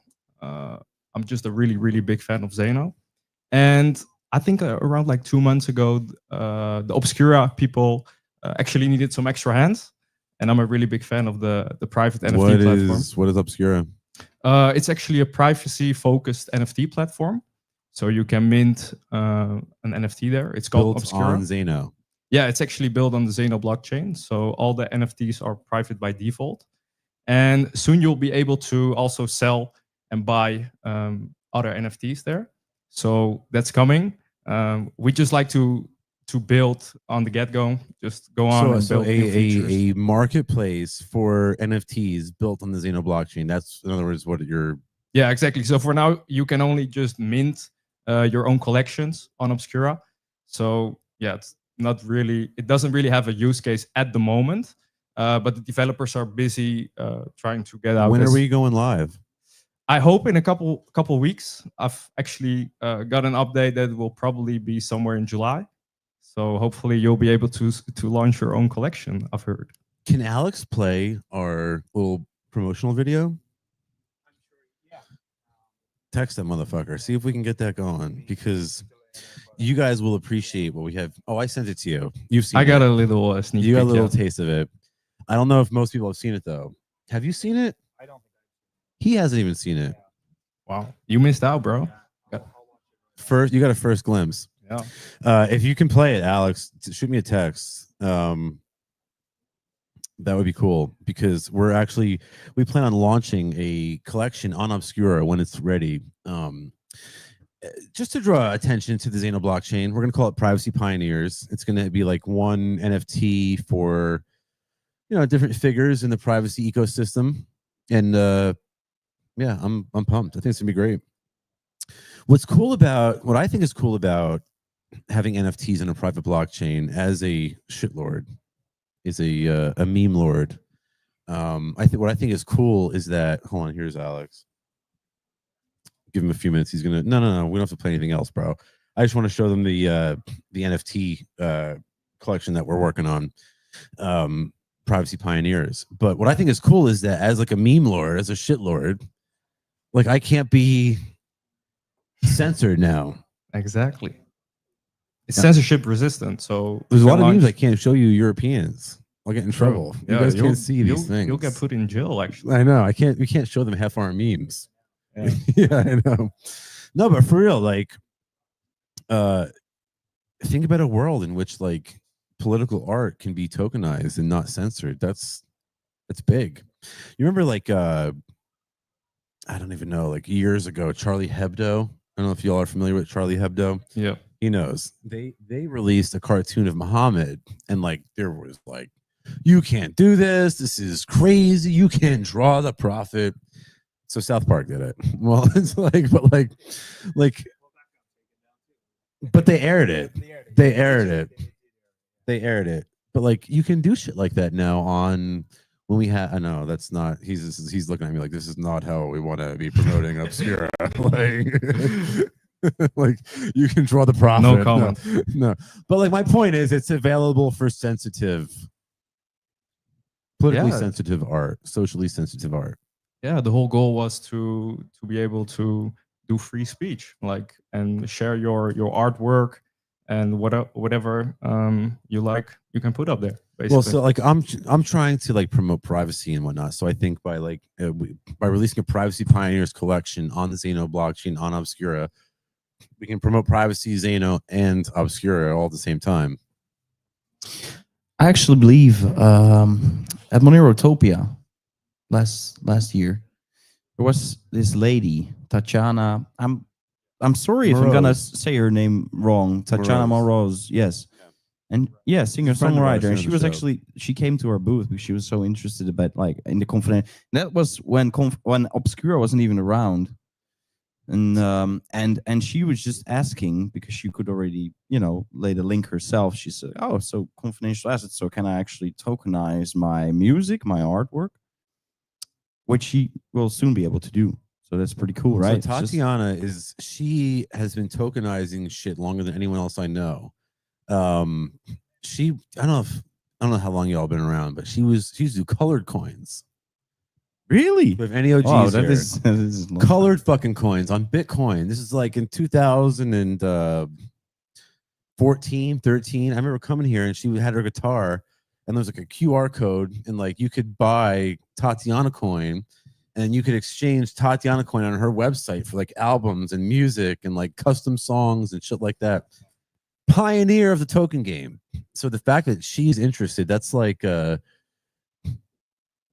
that you're getting some real OGs involved in the token game there. Yeah, well, actually, I'm in contact with her, and she's also really interested in launching her own collection on the Obscura platform.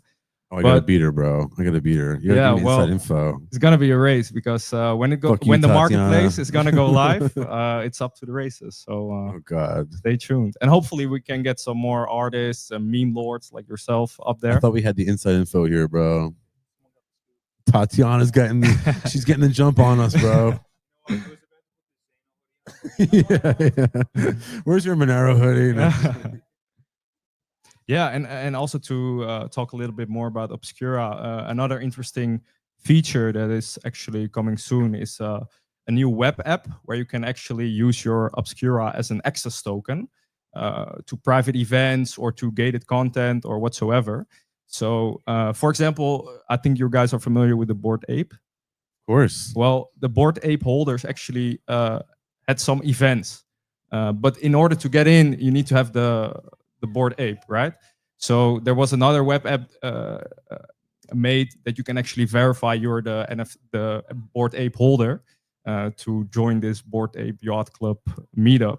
And we're trying to recreate a similar thing on Obscura as well, where if you hold one of the NFTs in your collection, you can actually, I don't know, do like a private, on like the NFT collection, not on the marketplace. Yeah. Yeah. So like, it's like if you have a Bored Ape, you can get into what they call like the graffiti board, and you could like, they don't actually do anything on there. They just like scribble. So if you could like buy a Bored Ape for like, $3 million, and you have access to the graffiti board. You can go like scroll your name on like some like digital. It's nothing special, but my point is, it's like it's access is granted vis-a-vis the NFT, not vis-a-vis the NFT marketplace. What about Porkfest tickets on Fuck Obscura? yes. Fuck I would like that. Let's go. Let's go. I would actually pay something extra for that. Yeah, me too. I know. We're thinking about doing some sort of thing like that with the Privacy Pioneers collection, where it's like you get access to something. I don't know what. Yeah, but I was talking about like real life access actually. So that, I don't know, like this, like Porkfest, that you can actually launch a Porkfest collection on Obscura and sell it there, and people show it at the drive-through, and they'll get in. One of the ideas I've been kicking around is like starting like my own little like privacy cypherpunk agorist kind of conference meetup kind of thing. And yeah, that would be great, is to like have an NFT be like the ticket to get in, like rather than a barcode on in your emails. Like this is done at most crypto conferences. Like at least at this one, at ETHDAM, it wasn't even like that. It was just like, oh, you're Sal, come on in. It was just like but if we could do that in a way that uses NFTs, I think that's kind of what NFTs are for. Yeah. And also a little add up to that is, I know the developers are also working to make the NFT actually displayed in the Zeno wallet, so that you will be able to view your NFT also in your Zeno wallet. So not only on the Obscura platform, but also in the Zeno wallet, you will have access to your Oh, I like that. NFT. So like a real image will be. Oh, appearing no there. shit. Yeah. That's fire, bro. Where did you send me this? You sent me this. Where was this? Just yeah, like, can we show them on this, like in Please front of don't the show- camera? we don't want to send any nudes, bro. Keep that shit to yourselves. I know what you guys are up to in the Netherlands. I know what y'all do.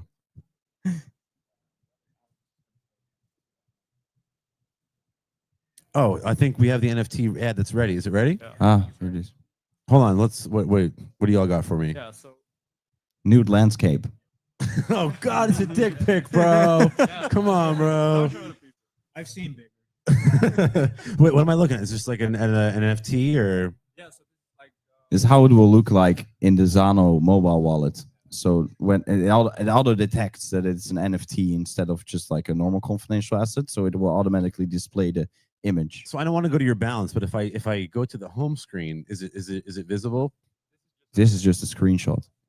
yeah, This this is is a just a screenshot. screenshot I actually received. So it's not live yet. It's the developers are actually working on it, but this is just a screenshot I got from my sources. Right. So in other words, right now, an NFT on Zeno is it's like creating a Zeno token, but just with a quantity of one. Yeah. Right. Yeah.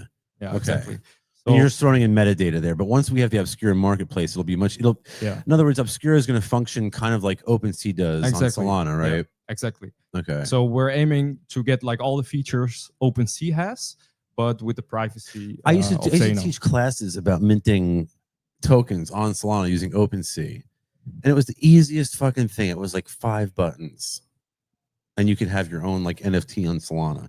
I mean, it was like stupid simple. You know what I mean?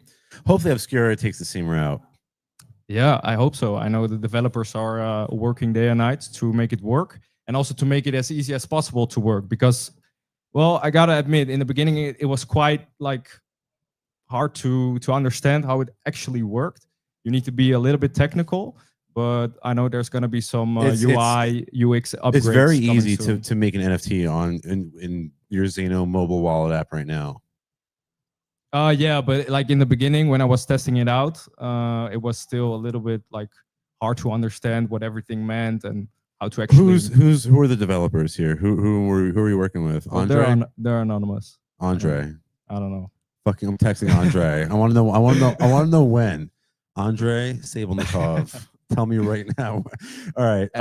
One last interesting thing, because Quinton was just talking about the confidential layer thing, that also has to do something with the Obscura, because soon you will be also able to make your Bored Ape or your CryptoPunk or any other NFT that's on a public blockchain to get it to the Zeno blockchain and make it actually private. So you can actually trade your public NFT privately on Zeno. so I can send a Bored Ape. Yeah, via Privately. the confidential layer bridge, and you'll be able to play around with it on Obscura. That's something on the roadmap, I've heard. So for people out there that man. find it interesting, stay tuned. Yeah, and also another thing. Well, I just keep scrolling on my Twitter, and I see just all these wrench attacks, like especially in France. I don't know France, but All these what attacks? wrench attacks, The like fuck people. is that? Well, like people get like traced down because of it's like on a public blockchain. You can actually they'll cut your fingers because they'll find out that you hold like a Bored Ape or like a CryptoPunk. Actually, I think on OpenSea you could even see like which celebrity had this Bored Ape before you. Yes. You had Oh, like Justin right, Bieber, yes. Snoop Dogg had all these Bored Apes. You could see it, but that actually gives you a target right on yes. your forehead. So with Obscura, this is not going to be possible because it's on the Zeno blockchain. It's Boom. private. Power of privacy. So that's So you one can actually little thing. trade. You can actually wrap a Bored Ape up on Zeno and trade it privately on the Zeno blockchain. There you go. So Wow. we're waiting for that. So with confidential layer, it's going to be possible. So we're also really excited about confidential layer going live soon, so we can get that start rolling. All right, let's see if Alex can play this. I want you to see this little video we have for the Privacy Pioneers NFT collection. Alex, if you're ready, Fire at will whenever you're ready here.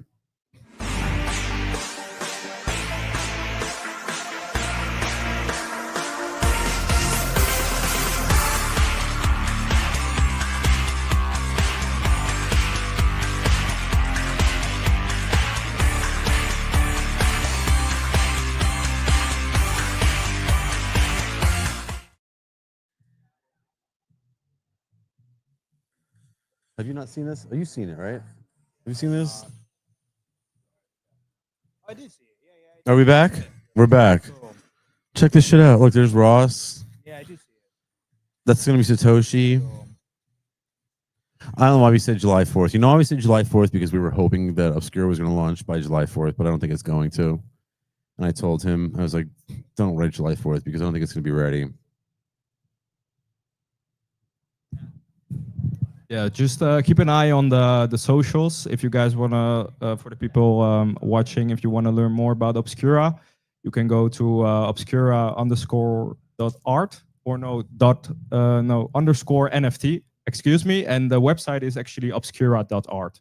So if one, Obscura.art is the website. yeah, and the Twitter handle is obscura_NFT. Yeah, but the real meat and potatoes is on Telegram.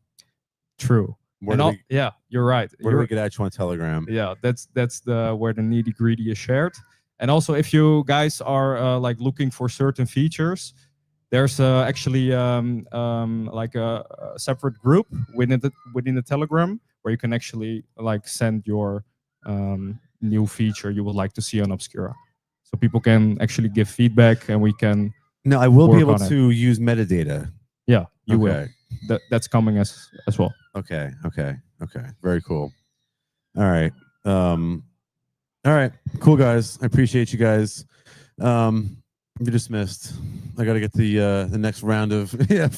Get the fuck out of here. Thanks, bro. Thanks, guys. Appreciate you, bro. All right. We have shots later.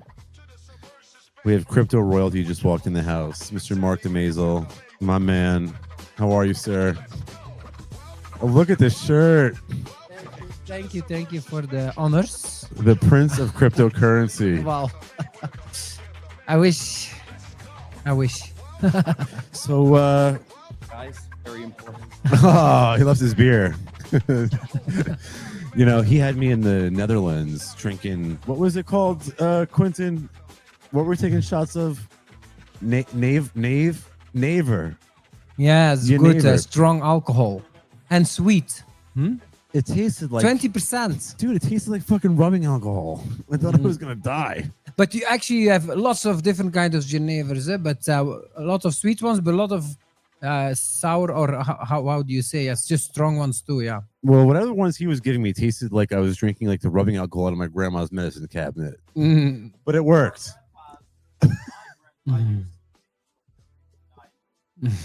Oh God.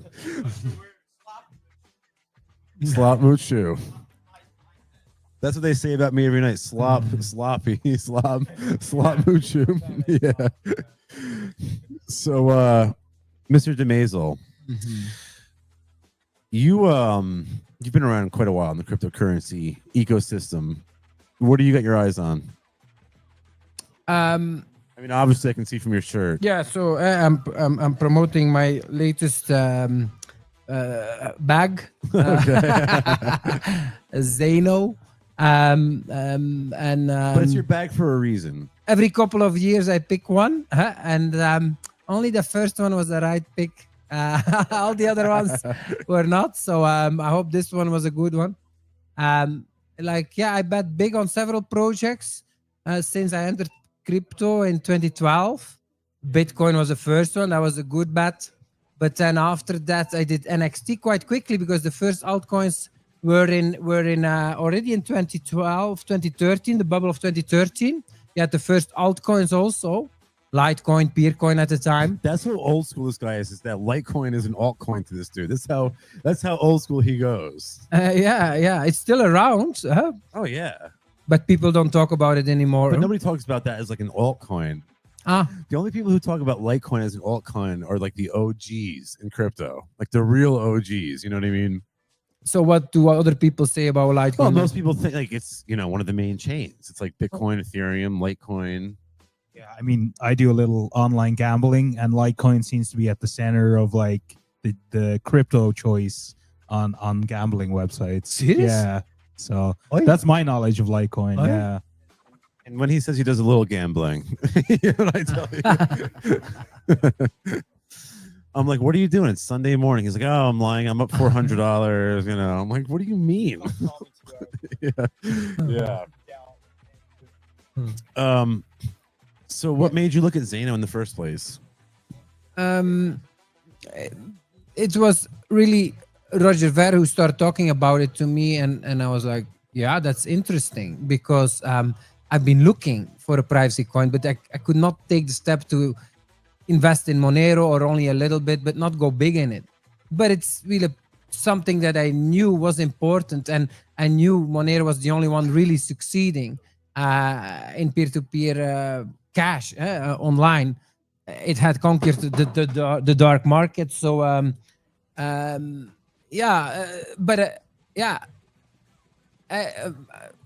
I thought that Monero, just were too many things that put me off to really invest in it. And so when Roger came with Zano, I looked into privacy coins, but the other projects also looked so small and not so much. It's just thousands of coins are on the market, and then the privacy coin, you have 10, 20 coins, but like it's so unlikely that these coins will succeed, because you need a lot more than just like a project with some good tech. You need real marketing behind the project, or that can be commercial marketing, or it can be evangelism, but the word needs to get out. And I have just invested in many failures also. So like, yeah. But Monero and Zano have done well. Monero is killing it. Zano was one of the top 10 performing coins last year. So, I think we've done, relatively speaking, fairly well. I mean, Zano outperformed BTC last year on a percentage basis. Yeah, but that's not really for me a sales point, because that means it went up, and you might be too late now. It's true, it performed strong, but that's not something attractive to me price wise. But you're like an investor type. Like I see you posting charts and stuff like that. So you're clued into the Bollinger Bands and all those tools and whatnot that I'm not. So I mean, Monero's done well. A lot of these privacy coins have. My point is, the privacy coins have sort of outcompeted, BTC and ETH and even Bitcoin Cash, which we'll get to in a moment. Yeah, Zano did well, but I think that's mainly because Roger last year, because Roger Ver and myself and some others have started buying into that, and that of course lifts the price because the market cap was very low. What was it, 50 million maybe, and now it's 150 million. It's still very low, but yeah, if you start at 30 million and go to up to 130 million, that's tremendous growth in market cap. But yeah, you're still very low, so that's why I still promote it, because I think it's still a great investment, because the market cap is still very low. But yeah, as an investor, your approach is much different. Many people, when you tell them, hey, it did well price wise, they're like, okay, then maybe I should look into it. But with me, it's the other way around. With you, yeah. With me, I'm it's the like, same way. then I am certainly not gonna look into it. But if you tell me like it really went through the floor and everybody's negative about it, then I'll look into it. Yeah, I know. That's because you're a good investor. Yeah, that's because yeah. When everybody wants to sell is when you should be buying. When everyone wants to buy is when you should be selling. Indeed, and that's what I liked about Monero, and why I also took the step to invest in it again, is that sentiment was really bad actually. Just 2 years ago, it held. The price went not down as much during the bear market, but it also didn't go up at all during the bull market the past 2 years. It was one of the last ones to go up. It remained around $150 for very long, while other projects start to pump. I'm talking about Monero. Monero, yeah. But now it's what, $200-300? So now it doubled to $300. But price wise, it's not performing that strong in this bull market yet. But it also like held a floor quite high at $150. So it continuously slowly is actually gaining market ranking in the crypto hierarchy of coins, Monero. But no, there's certainly no bubble going on. Like it's getting kicked off exchanges, and that has a negative effect on the price. Less and less people are into it just to invest in it to make money off of the price speculation. But that's very, very bullish, because that means that the price is really supported by actual real usage. Exactly. That's Yeah. from a value investor. That's the best you can have. This is why he's a good investor and I'm not, because he's able to spot this kind of shit. Yeah. All right. Well, let's talk a little bit about Bitcoin Cash. You and I are both, or are, I don't know, I'll let you decide, promoters of Bitcoin Cash. And I recently got back from the Bitcoin Cash conference in Slovenia, the Bitcoin Cash Blitz conference. And the message that I tried to promote there was the need for privacy on the Bitcoin Cash blockchain. I think that I don't want Bitcoin Cash works so well as peer-to-peer cash. I don't want to see us lose ground as the privacy coins take off. Are you still promoting Bitcoin Cash? What are your feelings about Bitcoin Cash today? Talk to me. Yeah, so I went really big in Bitcoin Cash. Exchanged all my Bitcoin BTC for Bitcoin Cash. Before it was even launched in 2017, there was a futures market. So I went hard on that, and then it was around $200-300 when it launched in 2017. It pumped strong in the beginning to actually 20% market share, total dominance of the market cap. Like it was really in the beginning pumping hard, but since then it's actually been losing market share, and the price is still today. Well, it's $500 now, but that's pretty much the same. It's even less inflation adjusted than it was in 2017 at $300. So the price has done very poorly. It has been extremely volatile, extremely weak during bear markets, and actually weaker and weaker during bull markets. When you look at the price performance, when you look at adoption, I'm not really convinced. Like, okay, the amount of transaction goes up over time, but they are extremely cheap. It's very easy to fake those stats.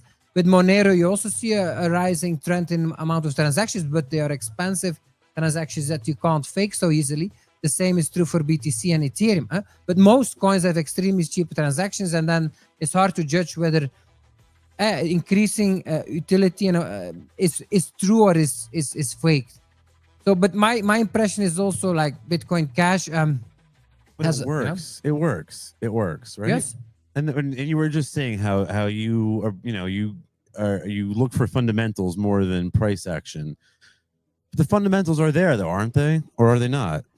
Well, but it's true. It works well. But that's not enough. Like you really need a lot more to make a project a success. And yeah, I lost my faith in Bitcoin Cash the past 2 years or so. Basically, during the bull market of 2022, I was so disappointed how much it crashed that I could tell, like, yeah, there are whales selling their positions here, and actually it's for good reason. Like peer-to-peer merchant adoption is not the right approach. Like you're not gonna win.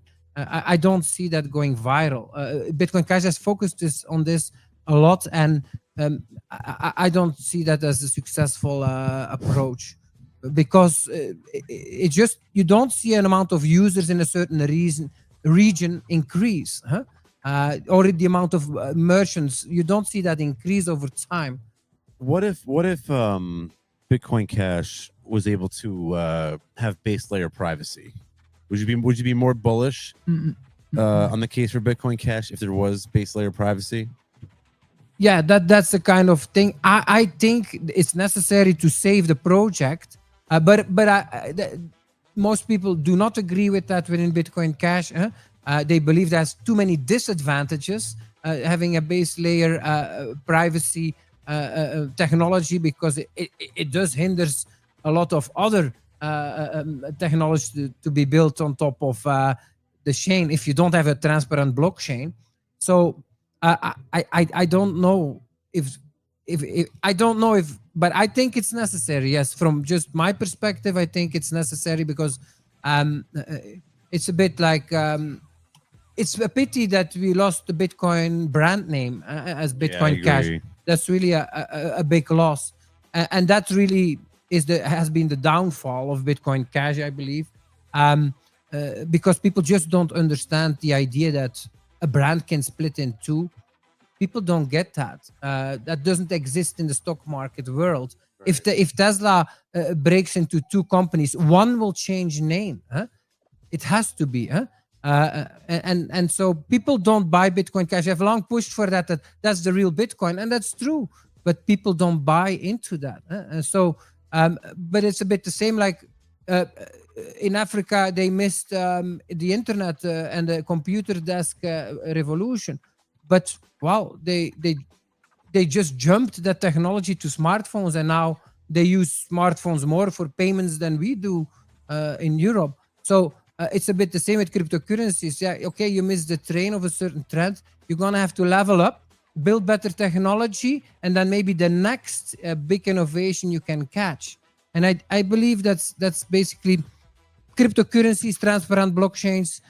That's not what people want. They don't want this kind of transparency when they use cryptocurrencies. And I believe, like you, that over time people will realize that this transparent blockchain causes way too much problems for themselves. Taxation risks, one of the biggest ones. And so over time people will realize, like, I should really use a private cryptocurrency such as Monero and others. And that's where I think Zano, but also Bitcoin Cash, if they're willing to take that leap, can catch that market. All right. Before I let you go, do you have any tips for us as investors? Yes. Well, yeah, it starts. Where should my money be, bro? Well, it starts with saving. Many people don't. That's the first step. You need to save money. It doesn't matter how much you make. You need to keep a percentage of that on the side, unless you inherit, like me. That's of course easy. If you inherit some money at a young age, you don't have to save. What? Well, what's outperforming is the question.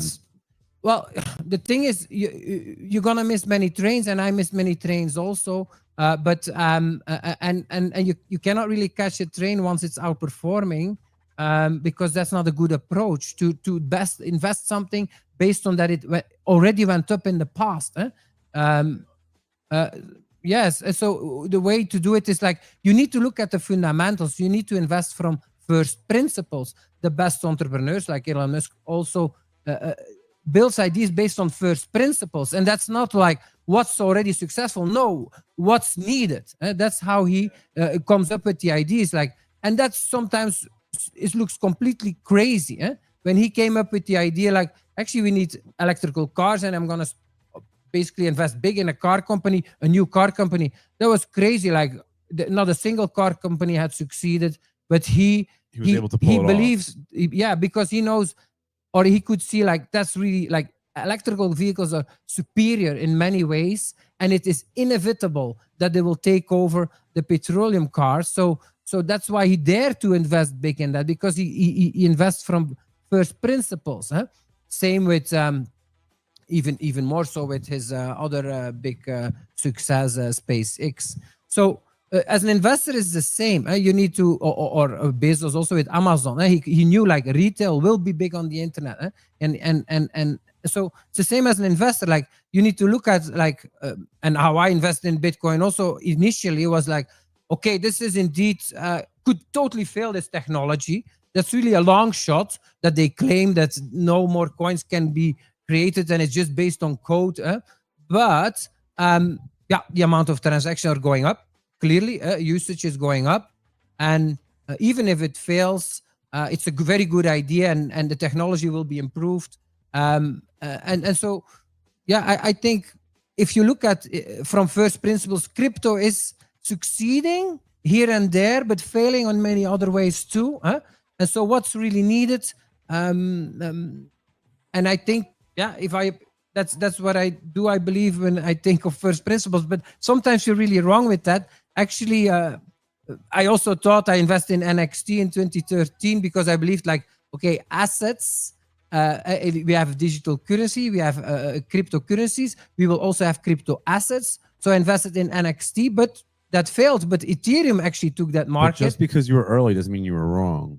Yes, that's true. Well, that's I true. mean, I guess if you're early enough, and there's no difference between being super early and being wrong, I guess, from a financial perspective.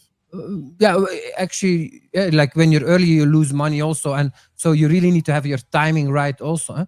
But what I learned, and I can give to other people also, is like I invested way too much on one project. Like I invested in NXT, and I said, no, I'm not going to do Ethereum. I don't believe in it, and I was totally wrong. And it makes such a big difference in your finances. It's crazy, huh? And actually, at the same with Bitcoin versus Bitcoin Cash. Like I sold all my Bitcoin for Bitcoin Cash, and that made a lot of sense, but it didn't pan out for reasons that I couldn't foresee. And maybe in the future it will, but I won't. I still have a big position Bitcoin Cash, but okay, it's a lot smaller than it used to be. And so now with this privacy team, like I will try to invest in multiple projects, not just Zano, also Monero, which is the market leader. So if you don't invest in that, like you're playing it very risky. But also a bunch of smaller projects that actually could steal the show. Firo. Yeah. Look into Firo. Firo. It's sort of the same thing as Zano. Instead of Zano aliases, we have Spark names. Instead of confidential assets, we have Spark assets. It's all developed on a privacy protocol that was developed in-house called Atlantis. You would like it. But I love the idea that I have sort of the same philosophy, like try to get free and the money will follow after. I haven't been as successful as you have investing, but I do like the fact that we have the same philosophy and led us to the same place, which is Zano. So yes, I agree with you there. Like the way you said it in the other show was that if you follow freedom and you invest in the tools and the project that give you freedom, the money will follow. Yeah, exactly. It's a little bit the same with investing. Like if you just in it to make money and to become rich, you're probably also gonna fail. And the same with entrepreneurship. You need to build something of value for the people as an entrepreneur, and then the money will follow if you do a lot of things right. It's the same as an investor. You need to invest in projects that create or valuable for people, or at least entrepreneurs that build real value for the people. And if you do that, then some projects will succeed, other fails, but on average, you'll make money. Adam, this is obviously my co-host Adam. He's extremely new to the cryptocurrency world. I have brought to you one of the most OG Bitcoiners on earth. Is there anything you want to pick his brain on? No, but just from what I've learned about you this weekend, you seem to know your stuff. I want to personally thank you for coming up here and being on the show. We've around 12,000 across a few platforms, people watching us right now. So yeah, give us a share, guys. Yeah. But yeah, it's been a pleasure meeting you. Thank you so much, Adam. Yes, and to the people, please follow me on my X at Mark de Meesel, and I also have a YouTube channel, also Mark de Meesel. For more. Now I don't know if you don't have to tell us publicly, but we're going to be in Amsterdam on what? The 16th? We're putting together a dinner with the Zano team. If you're in the area, I want you to be there. It would be my pleasure. Excellent. Thank you so much, Sal. And I also love your X. It's really cool. Very impressed how many followers you have there, but also your the way you bring controversial things in a funny way. Yes. I really like that. And it's been wonderful to see you in person, to see a face behind such a cool channel. Yes. I really like the way you talk and think about things also. Man, coming from the Bitcoin OG himself, that means like a lot. I appreciate that. All right. Cool. Thanks, Get guys. off our stage, bro. I love you, bro. All right, let's get we have some special guests from our favorite wallet right now. Edge Wallet. #1 multi-chain privacy focused wallet in the ecosystem Even someone as stupid as me can use it. Satoshi Nakamoto's daughter, Elizabeth Nakamoto, is here. Come on up here, guys. Come on up, guys. That is your last name, right? Elizabeth Nakamoto? It's Shimamoto, but I thought it was a fun play. Same so. shit. Same shit. You don't look Japanese. Thank you. I'm half. What do you So- thank you? I don't know. Like, your poor mom. I hope your mom's watching this. I don't know. I maybe had a little bit too much tequila earlier. I don't know. Hey. All Yeah. right. Also, happy birthday, Adam. Yeah. Oh my gosh. 53 years old. Wow. You look great. 50 fucking 3, guys. Celebrating with you in MoneroCon and on X around the world and here in New Hampshire. Yeah. We'll celebrate. Yeah. So, It's private. by the way, does anybody have he has what I'm looking for. Do you have any weed, bro? I know you do. So I left my vape. I know. The fucking pirate chain guy has always got He's me, on bro. it. I'm like, yo, I need a lighter for this drink. He's like, I got you. I'm like, yo, I need a drink. He's like, I got you. This is why I love Pirate Chain. We're gonna have them on in a moment too. You know, Pirate Chain, they're the homies. one of the things I love about Edge Wallet is that you guys support all of these fucking amazing coins. It's rare to find a wallet that actually has support for Zano, Monero, Zcash, R, Bureau, Pivex. I mean, the list goes on and on and on. I mean, and these are based privacy coins. First of all, how do you get away with it? Number one, a lot of dev time. yeah. Privacy chains are not easy. No, they're not. No, it's worth it though. That's our whole focus has been a huge privacy push because it's essential. It seems to be of the moment. You know, without privacy in crypto, it's almost unusable. It's kind of where it seems the narrative is shaping. Well, it's paid off because honestly, you know, I'm not someone from this world. I've not had that much experience with crypto and wallets, and it is super simple to use. It's fantastic. I absolutely love it. Thanks. Actually, no, Adam is actually obsessed with Edge Wallet. He's actually obsessed. First thing you do when you wake up in the morning. He's like, bro, I can come out and like gift cards, and I got like, there's no KYC, and I can swap from this to that, and I'm like, I told you, bro. It's a nice product. Yeah, cool. Thanks. I told you. So the CEO of Edge, Paul, who's a friend of mine, and he's truly like an OG cypherpunk. And I knew like I enjoy finding projects where the founder or the CEO is like a fellow traveler, and they're also like a freedom lover kind of person, like another cypherpunk. So me and Paul were hanging out in Amsterdam, and I drank way too much, and God bless him for still hanging out with me.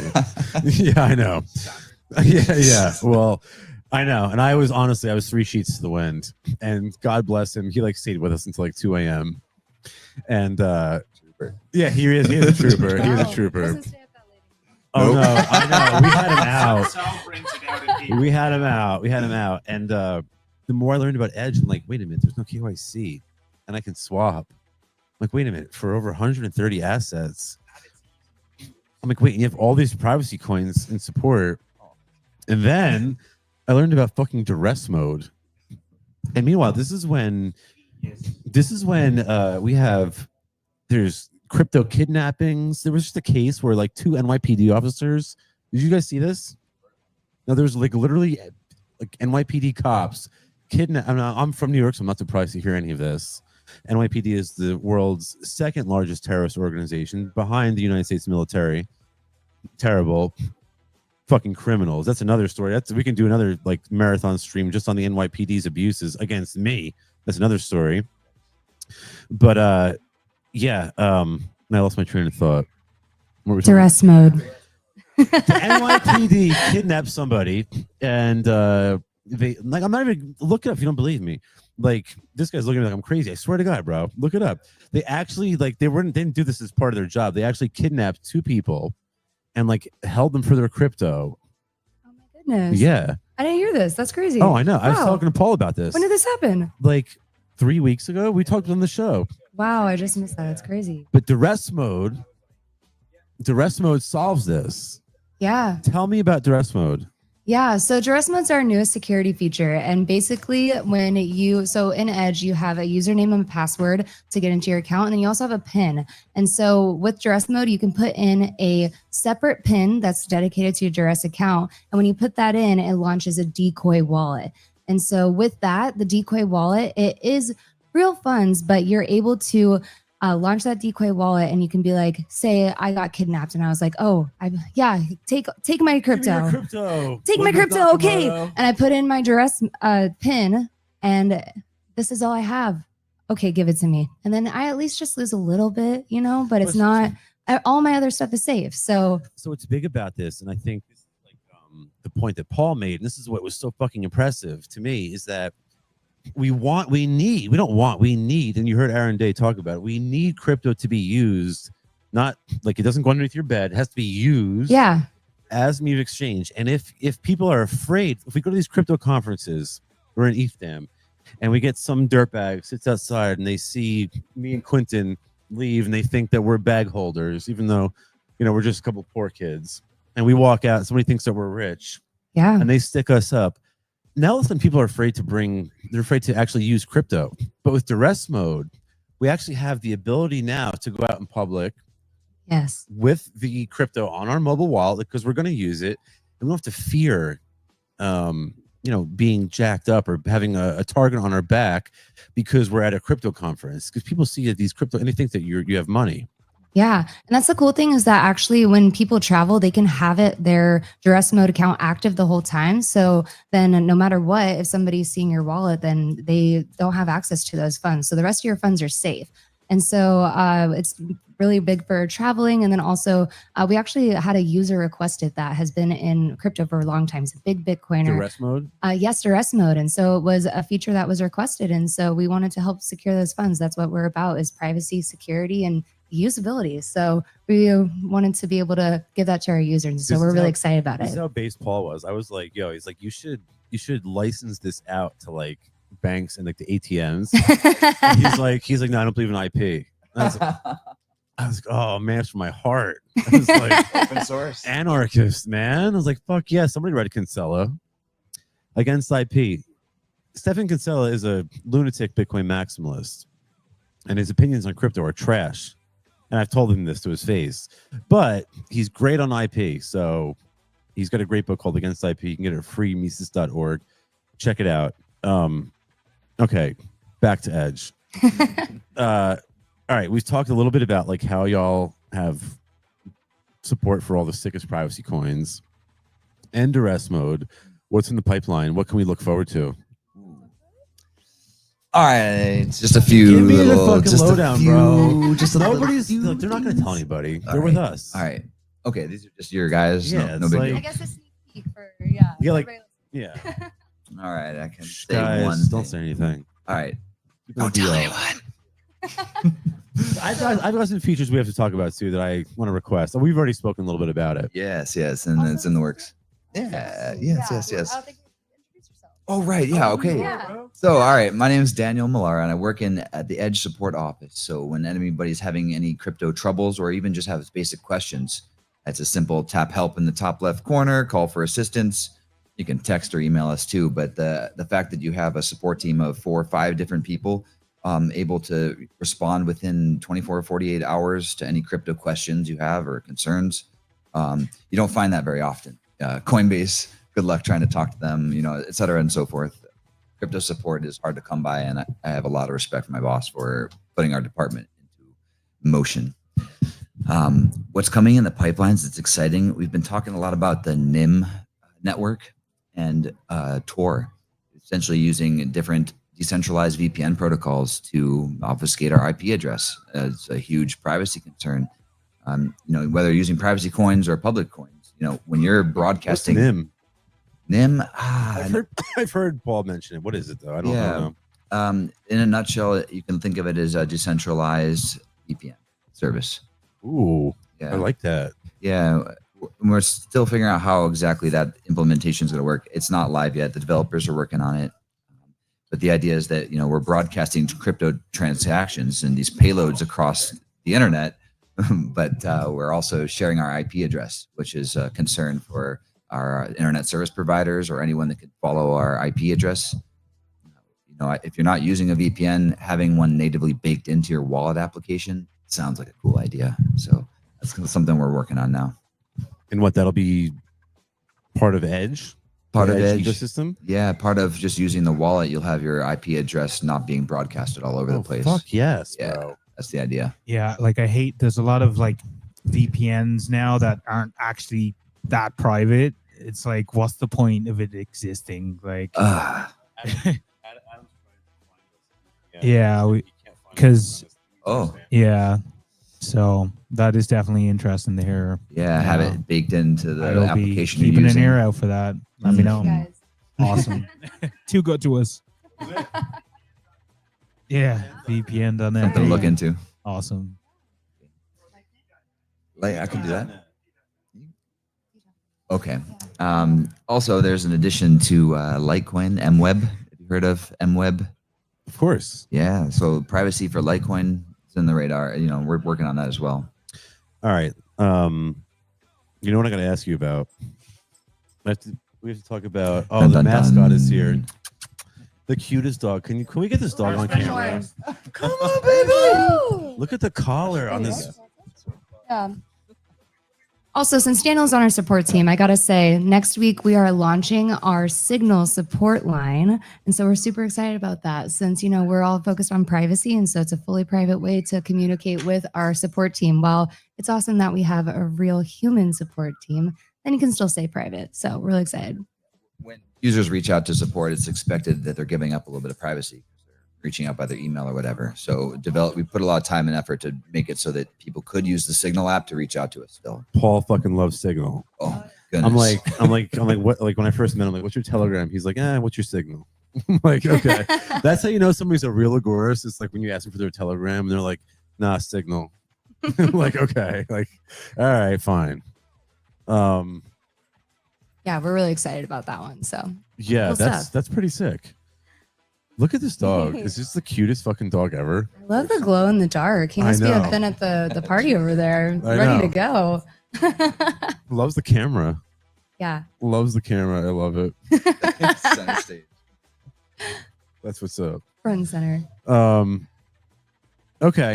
Distracting, huh? Sorry, the dog's too cute. The dog's too cute. I lost my train of thought. All right, privacy, Edge. Okay.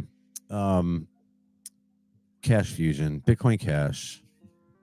Look, here's the bottom line. I go to the Bitcoin Cash conference in Slovenia. Do I have the lighter? So I go to the Bitcoin Cash conference in Slovenia, and I go with the intent, now I'm in privacy coins, and I go with the intent of telling everybody, like, look, guys, we need more privacy in Bitcoin Cash, and I do, and I'm sitting at the bar one night, and this guy comes up to me, and he's like, Sal, do you know that if you download Stack Wallet, they run Cash Fusion constantly, which is it has a higher anonymity set than Monero, which makes Bitcoin Cash essentially private. And I'm like, man, that's fucking huge. The fact that you can have a pseudonymous chain run essentially privately all the time is huge. I don't know what that entails, but that is a game changer. And I'm like, yo, I got to talk to my people at Edge. And here I am talking to my people at Edge. What's... Yeah. And Edge hears you. Yeah, really? For real? No, yeah, we're Really? looking into it. Comparing, the issue with that similar is like Samurai Wallet. When we're having kind of mixing technology, how kosher is it really? We don't know. We're looking into other technologies. I heard of Arc as well, another possibility to essentially kind of create privacy, but it's not Like necessarily regulatory issues? Yeah, regulatory issues around privacy stuff. It gets a little bit scary when the waters are not clear yet. So it's murky waters in terms of regulation. So We want to make sure that we're providing the best privacy, but still don't playing the rules. We can't have Paul. No, you we know, want running Edge to out of the survive ball. the test of time. Yes. We've had enough casualties in the war on crypto. Oh, yeah. So we were trying to do things by the book so that everything is above board. For instance, we're never touching the money. We're never the custodian of funds. We're just the tech stack. We're making sure that everybody is having their private key in their own hands only.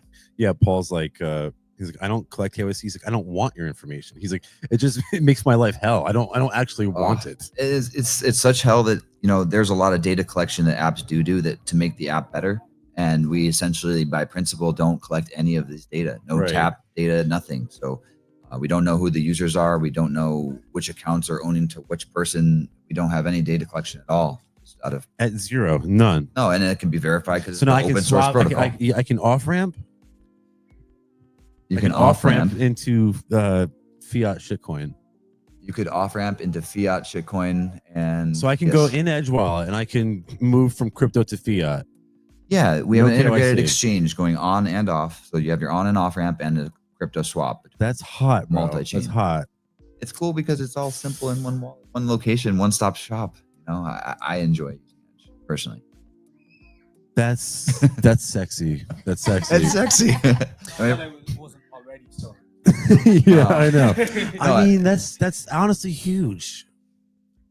That's clean sex experience, as if you were on a centralized exchange.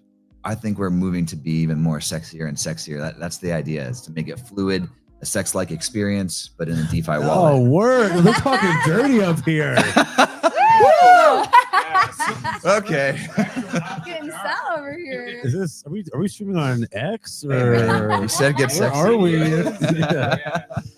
All right, guys. Give me a like and a retweet. What do I have to do around here for a fucking retweet for you guys? Jesus Christ. Let's see. I'm up to not enough people. It's embarrassing. We only have like 11,000 people watching right now on X, and we have another 2 at Monerotopia. Shout out to our friends at Monerotopia who are watching this, and MoneroCon in Prague. Shout out to all of you guys. God bless you. Thanks for hopping in here. Number one multi-chain mobile wallet in the world. We are here with 2 of the leading people from Edge. Elizabeth Nakamoto, Satoshi's daughter, who was renowned for Japanese heritage. That was an accident. I'm sorry. I'm just too nice. So I just accidentally said thank you. So, but thank you, but not. I don't know. Yeah. Duress mode. Duress mode activate. Dun dun.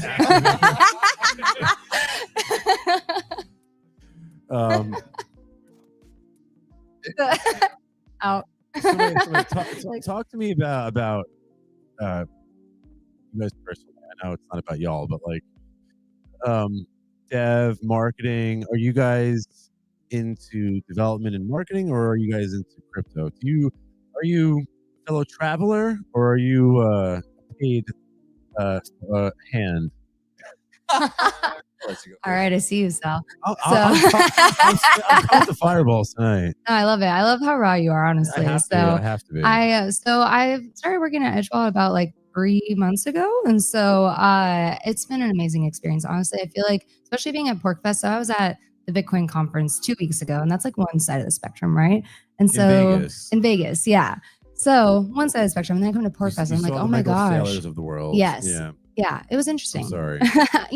I'm still learning, and You're so at the opposite end of the spectrum here. yes, 1,000%. But also, I'm like, wow, this is really like eye-opening and so cool to experience, because I don't know, I have always been really open in that way, and I've been in crypto like, gosh, I think right when I got out of college, I invested, and when you first get in, you invest, then I kind of fell off for a little bit, and then I honestly was looking for the next thing. I've been in marketing for the past few years. I was really sick of the corporate life, and I just felt like I lost it all. And then I stumbled into Edge Wallet on LinkedIn because I live in San Diego, And it's been a really awesome experience to be a part of it because I get to be here and I get to meet all these really cool people that care about amazing things. So And honestly, yeah. crypto is one of the best industries for marketing right now because Oh my gosh. it is exploding. I mean, Yeah, it's been exploding since 2013. 1000%. Yeah. And But back then, we didn't really have the resources to pay people for marketing. yeah. Nowadays, we do. Nowadays, the tide has shifted. Yeah, I actually, when I first invested, it was because I had a friend who actually he quit his job and was working for a crypto company, and I was like, "What are you doing?" And he helped me get into it. He was helping me understand, and I saw how it could change his life because he retired at 29. Like I'm 29 now. Like that's wild, you know? And so yeah, it really opened my eyes to just like what it can do and like how you can really be free in this world, you know? I So have friends back home who, you know, they said I was crazy, and you know, some of my friends who were like the most successful right out of high school, like they started their business, you know, right out of high school, and they were killing it. They'd be like, Sal, what's wrong with you? You're like, you know, you need to, you're doing this crypto shit. Like, you need to, like, and I'm like literally. Well, you know what? They're still working those jobs. And here I am in fucking Porkfest on a Thursday getting drunk and stoned with you motherfuckers. You know what I mean? Like, so who was right? Who was wrong? You know what I mean? Exactly. Exactly. That's what. Oh man! So I got into Bitcoin back when it was $15, just poking around to figure out how to order fuck drugs on the internet because of the Silk Road. Drums, yeah, me too. Oh, buddy. yes, Me too. drums. I was buying drums for Drums. Yeah, when Bitcoin was $15. I'm a big drummer. yeah. Silkroad.com, right? Yeah. Anyways, I took those 2 Bitcoin, I sent them to the wrong wallet address, and I lost my $30. And that was my end of my crypto journey for a while. That's like $250,000 today. It's like $250,000, bro. Yeah, it's one of those hindsight lessons that keeps coming back. Somebody's like still like thanking you. They're playing every night. Thank you for that guy. Yeah. Who sent me the wrong Bitcoin? Like, yeah. So yeah. And then so Bitcoin went up and I was like, wow, what did I just fumble? And then I was like down to the 300 range and I was playing around the Silk Road to buy drums because I'm a drummer. Yeah, of course. Me too. Drums, yeah, sure. Boom, boom, boom. What's your favorite beat? Oh, he knows it. He knows it. He's got it. I meant the timing, but testing. Yeah, we'll keep. Oh, you know it. He's got it. All right, so you were buying drums from Poland for Bitcoin in 2013. Fascinating experience using PGP encryption to make sure my address didn't leak to some random person online. Make sure only the intended person could get it. So it's like kind of getting just a handle on weird privacy protocols and what's possible on this weird internet thing that the mainstream hasn't touched yet. And I just kept researching and exploring and surfing the blockchains. Fun time, my goodness. And then before you know it, there's more money than I realized I could make in so many years.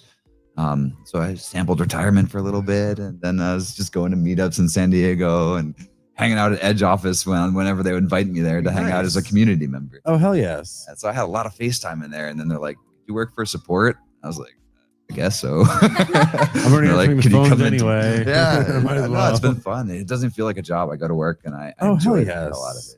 Dude, Yeah, if you it's a lot of fun. I tell everyone, if you can find a way to earn money and enjoy it, you essentially are It retired. doesn't feel like work. No. Yeah. I get to help people all over the world every day with problems that are very intimate. This is money. This is hardcore stuff. And it's new money, so they don't understand it necessarily well yet. This is why, as Agorist guys, we promote entrepreneurship, because if you actually do what you love, I mean, it sounds like cliche, but you truly never will work a day in your life. 1,000%. I'm blessed by the Lord that I get to earn a living by talking shit about politicians, which I was doing for free before I started getting paid to do it. My friends would be like, "Shut up, bro. We get it. Nancy Pelosi, I know." And I'm like, "Bro, she's fucking robbing me." And then like now it's like I do it to an audience on Twitter, and Elon Musk will pay me for it. I gotta say, Daniel was a huge help for me with learning everything since I started At my Edge job. or in Yeah, crypto in at general? Edge. I mean, crypto in general. Like, I mean, there's so much to learn, right? Like, I was, like I said, invested, but I wasn't in the space, and I feel like since being like having this job, I've really just like learned so much. And so, yeah, the Edge team and just everybody here too. It's awesome. The crypto community is so open to helping everybody learn. So, And you know, when you were talking about, you know, buying drums and stuff. I have a buddy who used to also buy instruments, and surprise, surprise, right? And he would buy instruments from Poland, these fucking degenerate Europeans back here, Yep. flooding the United States, Netherlands. with their poison. And, yeah, so he went to jail. Wow. Yeah, but it was the best thing that ever happened to him because he went to jail for a year and he couldn't spend his Bitcoin, and he got out of jail and he was rich. Wow. Interesting Yeah. story. Yeah, and I was like, bro, I was like, going to jail was the best thing that ever happened to you. Yo. Forced delayed He gratification. literally, I don't know, he must have been 26, stopped working, moved to South Carolina, didn't like it, so he moved to Denver and bought like a barber shop or something, or some kind of business. Now he just lives out there and goes to concerts, and he's still doing the same, playing the drums, the same The drums, as he used yeah. to. And but it's like, and my point is like, you know, at that time we all thought that we were all sort of protected by the pseudonymous nature of Bitcoin. We all thought that, and you know, that was the whole, what Ross was doing with the Silk Road, was the idea was that our identity is concealed behind the string of numerical or characters and whatnot, and we're safe. It didn't take long for the parasites to evolve blockchain analytics, and they figured out, they were able to sort of track us and find out who we are, and that's what happened to Ross.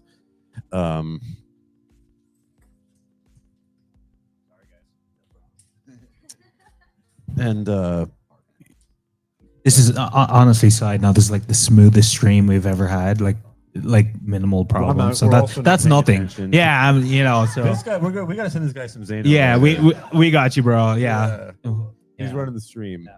But now we realize that privacy is more important. Like back then, we were able to get away with this shit. Nowadays, we can't.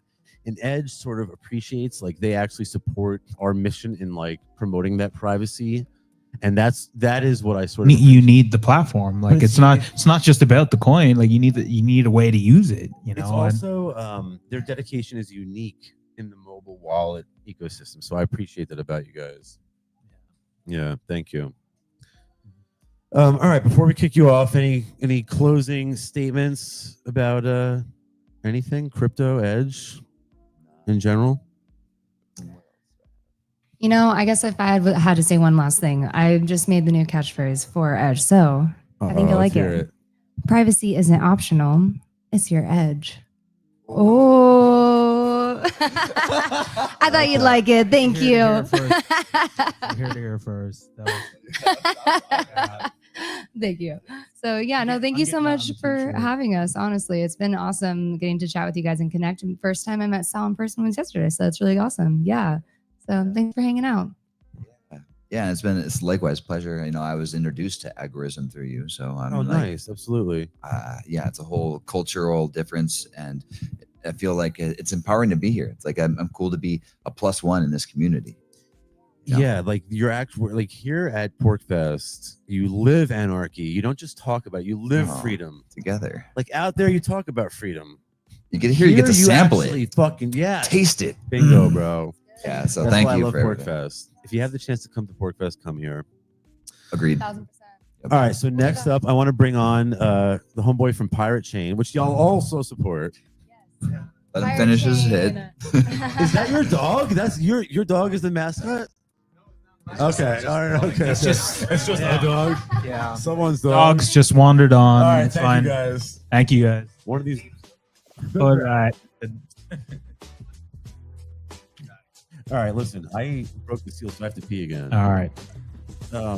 Give my man here, Adam. He doesn't know a fucking thing about crypto. He only knows what I told him. Yeah. Give him like the basic on Pirate Chain, because there's people watching who probably never heard of Pirate Chain, and like just break down the minimum for them. BRB.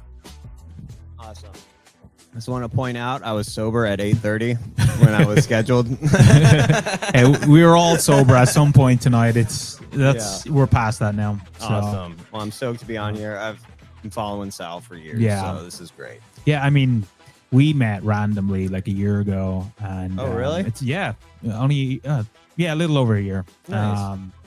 He's very knowledgeable. You know, He is. He's a man. He's Cool been dude. around this scene forever. Yeah. He's influenced a lot of people, so we Yeah. freaking love Sal.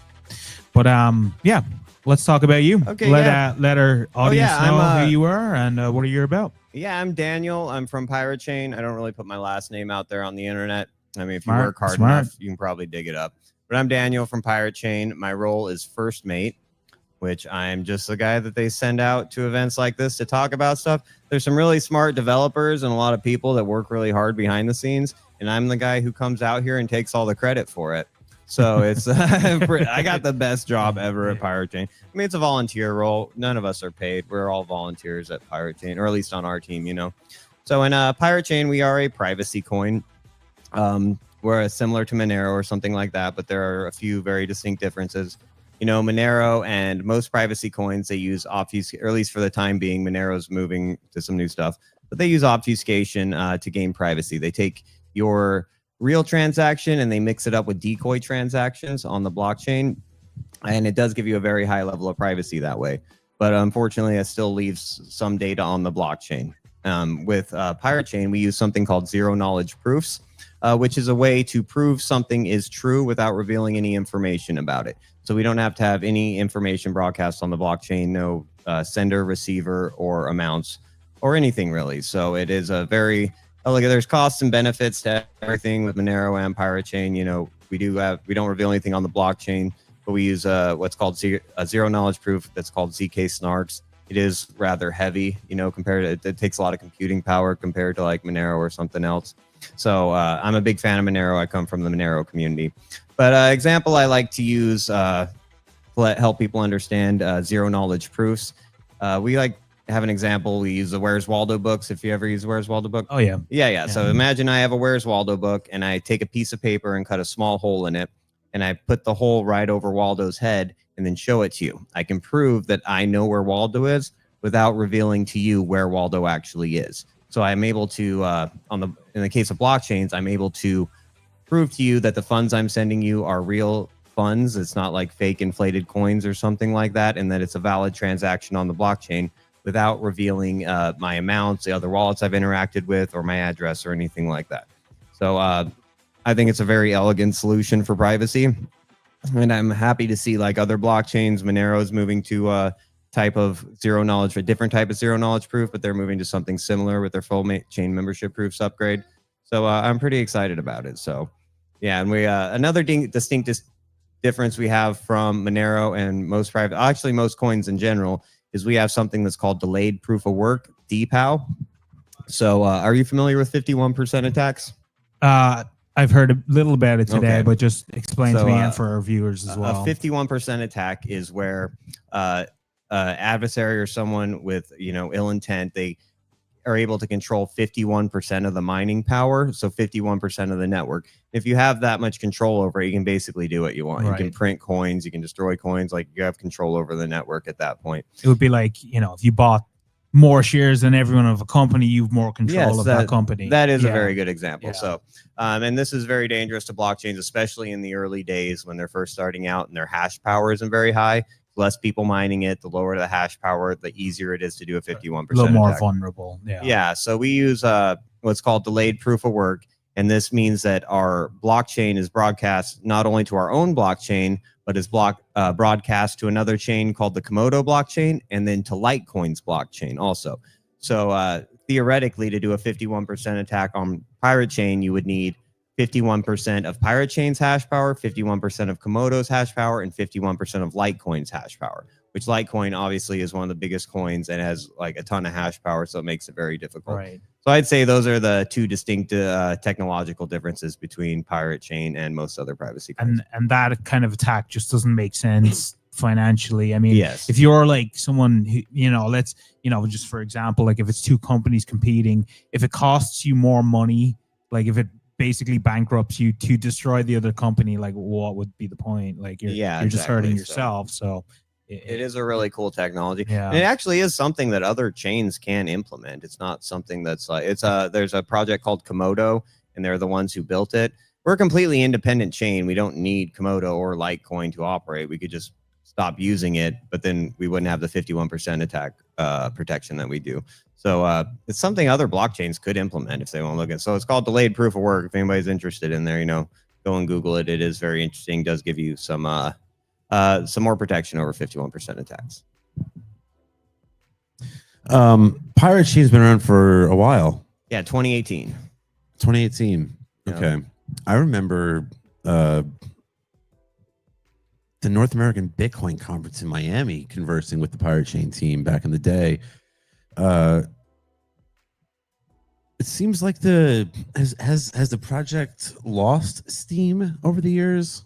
I wouldn't say it's lost steam. I mean, obviously, has the privacy ecosystem gotten more? Yes, the entire privacy ecosystem like really lost a ton of liquidity from when we got delisted from all tons of exchanges, Yeah, not exactly, just Pirate yeah. Chain, but Monero, and a lot of that liquidity just comes from like day traders on different exchanges. You know, as much as we don't, I mean, I wouldn't say don't like. I'm not a speculator. I don't have any interest in speculating, and a lot of people have a bad taste in their mouth for speculators and day traders. But honestly, they bring a lot of liquidity to something, which makes it easier to get in and out of it. And for So the traders serve one function from an Agorist perspective. Yeah. And that is, you know, when the price gets too high, they sell it and the price comes down. When the price gets too low, they buy it and the price comes up. And that sort of helps remove some of the volatility from the market, which makes it easier for us Agorists to use it as a means of exchange. Yeah, Walter Block has his books Defending the Undefendable. Oh yeah, He has classics. He has a section on speculators in there. So, you know, the people out there hate day traders and stuff. Go That's where I read learned it. Yeah, the chapter from Walter Block in Defending the Undefendable. It's a great read. So My man. yeah, I've been around this Walter for a while. Block. Man. Fuck yes. Okay. All right, let's go. All right. So where's Pirate Chain at today? And what's next? Well, the next big upgrade we're really working on is what's called the Halo 2/Orchard upgrade, which we're a fork of Zcash. I don't know if I mentioned that before, but we forked Zcash because we found that they were the first to implement zero knowledge proofs as a privacy protocol. What was that fork about? Well, I mean, it wasn't a contentious fork or anything like that. It's just that Zcash launched and they didn't shield their entire chain. They made the privacy optional. So you have the choice to make transparent transactions or private transactions on Zcash. And we found that for a lot of reasons that the privacy is compromised, even of the people in the shielded that are using private transactions. Their privacy can be compromised by not shielding the entire chain. Because there's like certain types of like timing attacks, they call them, and stuff, like where if you send a specific amount of Zcash into a shielded transaction, so if you're going from a transparent address to a shielded address, you can see half that transaction. You can see the address is leaving and going into it, but you can't see where it's going. So they can do timing attacks where if they see an exact amount of right, yeah, they can figure it out when they go out. And also when you have those transparent transactions, a lot of the exchanges and institutions or just services you work with, they won't accept the private transaction. So there's quite a few exchanges that you can't deposit private Zcash into or withdraw it. You have to do it for transparent. That really screws up your privacy. You know, if you buy a bunch of it and have a specific amount, send it to a shielded address, then try to sell it at a later time, and it's the exact same amount going. It's really easy to link that or use probabilities to assume that both those transactions belong to the same person. Right. So we found it, and it also makes it for more fungible. You know, Pirate Chain, one pirate, and this is like the same story for Xano or Monero or any fully shielded blockchain. One coin is exactly like the next coin because it doesn't have a history on it. Mises call that fungibility. Yes. Fungibility. And yeah, and because it's interesting though, because we all took fungibility for granted. Yeah. You know, this is the story that I try to tell everyone is that and I think a broken record at this point. This poor guy's heard me say this a million times. We thought that pseudonymity was sufficient. I did too. Yes. Same. And we learned very quickly with the war on crypto that it is not. And that's why we should have listened to Mises and Rothbard and taken them more seriously in Menger, because they told us that fungibility was not optional, and it turns out that they were right. Exactly. And it's an interesting little anecdote that if you pay attention to when governments seize Bitcoin or other cryptocurrencies, they auction them off often.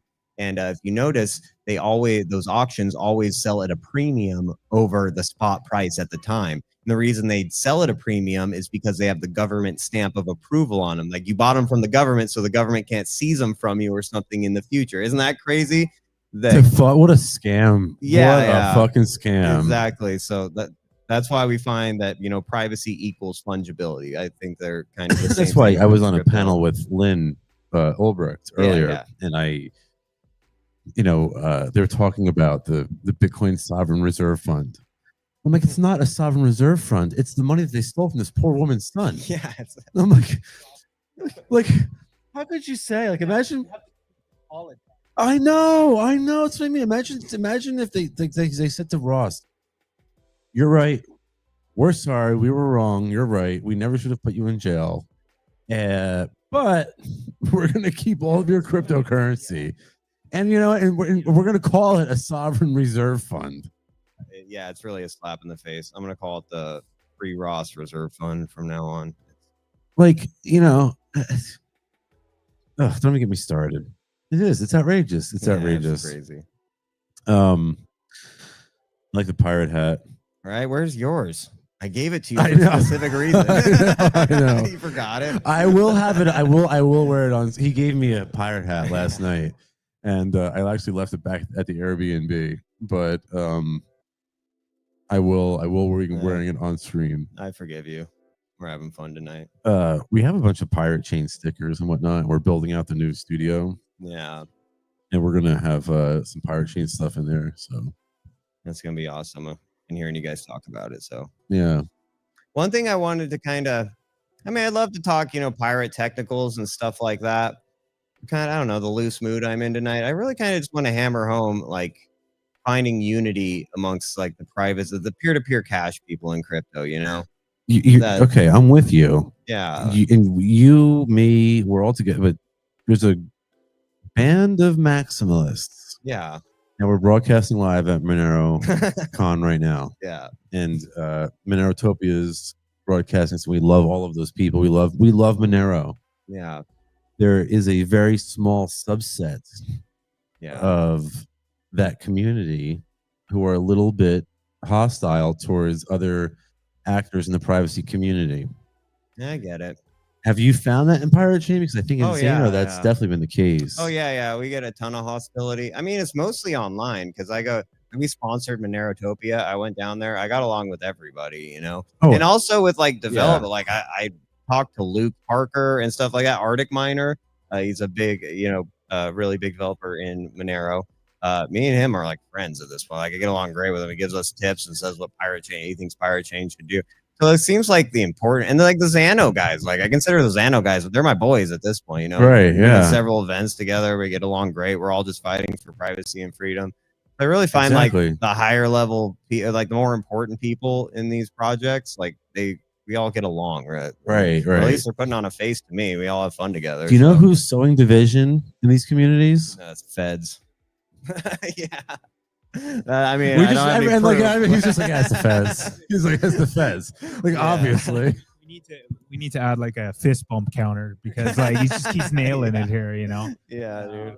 But like on that, I've seen a lot of the Privacy Coin members here during Pork Fest, and you're not fighting, you're not avoiding each other, you're literally talking, collaborating, and I think it's fantastic. Yeah, I mean the Xano guys hang out every time we see each other. They're like my friends. It just speaks for like you all have the same goal. It's not just a business. You're not just to make money. Like, so yeah, we got to make more money than the other coin. Like it's really not like that. You're all working for the same cause. Yeah, and I just want options. I mean, because there is a chance that there's already been a bunch of privacy projects that had like huge bugs in them, privacy bugs or inflation bugs or something like that. So there is a chance that there'll be a problem with one of these projects. We don't want to rely on one. Like if for us to Yeah. wake up one day and not have an Yeah, you don't option, just want one because yeah, God forbid there's one gets corrupted. Mhm. Like you don't want that. You don't want to be the one player in town. I mean, like look at Bitcoin. Like that Yeah, was the only exactly. coin, and look how. I mean, if you were in it just purely for the money, fine. Yeah, you made some money, but like, at least I hope most people here, it's about the freedom and privacy. So If they can hijack Bitcoin, they can hijack your favorite privacy coin. Exactly. We have to stay vigilant, man. We're seeing, the privacy sector is seeing more success on a grassroots level. So we need to like be on our make sure the target is like peer-to-peer decentralized business, decentralized cash, essentially. I know other projects like Xano are adding on to that. We got to keep that core ideology strong. We can't let them corrupt it. absolutely. And we really got to. Yeah, and I mean, it's kind of, even though there's like the setbacks or like they're trying to shut it down or it's still a good sign. It means it's working. We're on the way for these coins, and privacy is actually a way to escape their monopoly. And the fact that they're really trying to ramp down on it means it's working. They inflate. We come up with an alternative like gold or silver, and they come at us. We come up with an alternative like Bitcoin. They come at, and then they come after that, and then we come up with an alternative like privacy coins, Xano, Pirate Chain, Monero, right? So we're always one step ahead of them. All right, man. Final thoughts, Pirate Chain. Where can people go to learn more? I want to say one more thing. Yes, Like, tell me there's anything always you want to tell like me. in crypto since the beginning of Bitcoin. Like there's always been this question about scalability. Like, what if I told you guys I can double Monero's scalability overnight? I can triple it right now. We use Monero, we use Pirate Chain, and we use Xano. Yes, right. Now we got 3 times And the Firo. scalability. And And Firo, Firo. before we just quadrupled it, Yes. guys. Come on, like the scalability will come. We got options here. No, but you're Yeah. you're not wrong in the sense that like you don't want to put all your eggs in one basket. Yeah, exactly. Like, and I would never tell anybody. You can go listen to any podcast or public speaking I've ever done. You'll never once hear me say invest in Pirate Chain or even invest in Monero when I was promoting that. I say use it. If I don't not know what the price is going to do, please do not mortgage your house and Right. freaking buy. Like, I don't make that decision based on what I said. But you can go buy $100 worth of Pirate Chain or Monero or Xano. You can go buy some stuff. You can go pay for your VPN. You can come here to Porkfest and spend it. So everybody can go and buy $20 worth and use it to gain privacy in your daily transactions. You don't have to go mortgage your house and just speculate on the price. Use this stuff. These are incredibly private tools. There's never been a better payment network that's ever existed in the history of mankind. With privacy coins, you can send millions of dollars to the other side of the world in a fraction of a second for a fraction of a penny. Nobody can see it and nobody can stop it. That is so revolutionary. Yeah, and like- we forgot that. Like even if you're not about privacy per se, your phone. Oh, we got another guest. Hey, what's up, man? Hello. Seal the show here.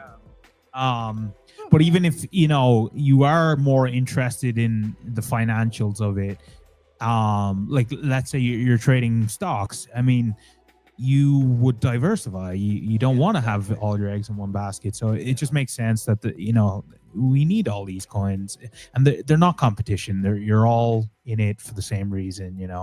Exactly. We agree on 99.99% of our ideology. Why are we letting this tiny sliver? We're letting them divide us over this itty bitty freaking tiny differences. I can't stand it anymore. All right. Before we kick you off, Oh yeah. final thoughts. Yeah, Pirate Chain. Come check us out at piratechain.com. I'm really proud of what we've done. We're a fair launch project. We're just a grassroots group of pirates. None of us are paid. We're all volunteers. We don't have any funding mechanism whatsoever besides donations from our community and spending our own time and money to build and promote this stuff. I'm really proud of what we've done, and I'm really trying to reach out to the rest of the privacy community and the people who care about freedom, who care about a way to do business without funding a genocide in Gaza. Plus, So- look at that hat.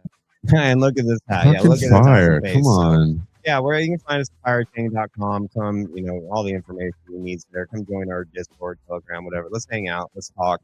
Come interact with us. And for like haters in the privacy community that don't like us, like, talk to me. Come spend some time with me. I bet you $1 will get along. Yeah, and you know what? I think you'll be hearing more about Pirate Chain on and all other privacy coins, and privacy solutions in general on Subversive Spectrum here.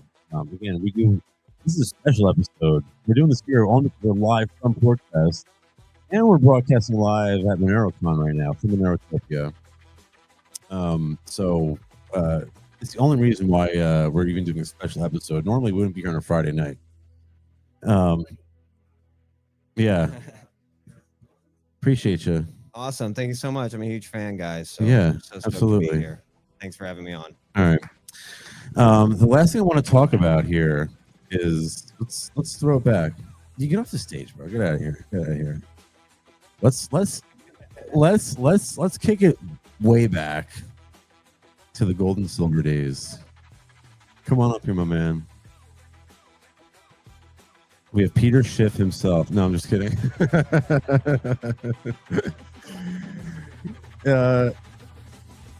Introduce yourself to the audience. Yes, we're going really old school now, way back. I'm the old man in the room, and but I think there's a way that this ties back in to what you guys are cooking here, what you guys are up to. And I think we can think about it, talk about it, and maybe come up with some ideas. Ron, you got that lighter? Sorry, Ronnie gave me this It's okay. Dutch No, cigar. you gotta get that from going. the Netherlands. Yeah, you gotta and keep it went things out. I'm going. sorry, I didn't mean to interrupt you. It's So- almost done anyway, but go ahead. My name is David. I'm a veterinarian by trade and a patriot at heart, and a sound money advocate. I am been working in Florida, and my passion is working with a group called Citizens for Sound Money. I'm new to their advisory board, and we've been working over the past couple of years on getting gold and silver legal tender legislation passed in various states. As of this point, 10 states have reaffirmed gold and silver as legal tender in their states. Florida was the most recent one. We just got that passed.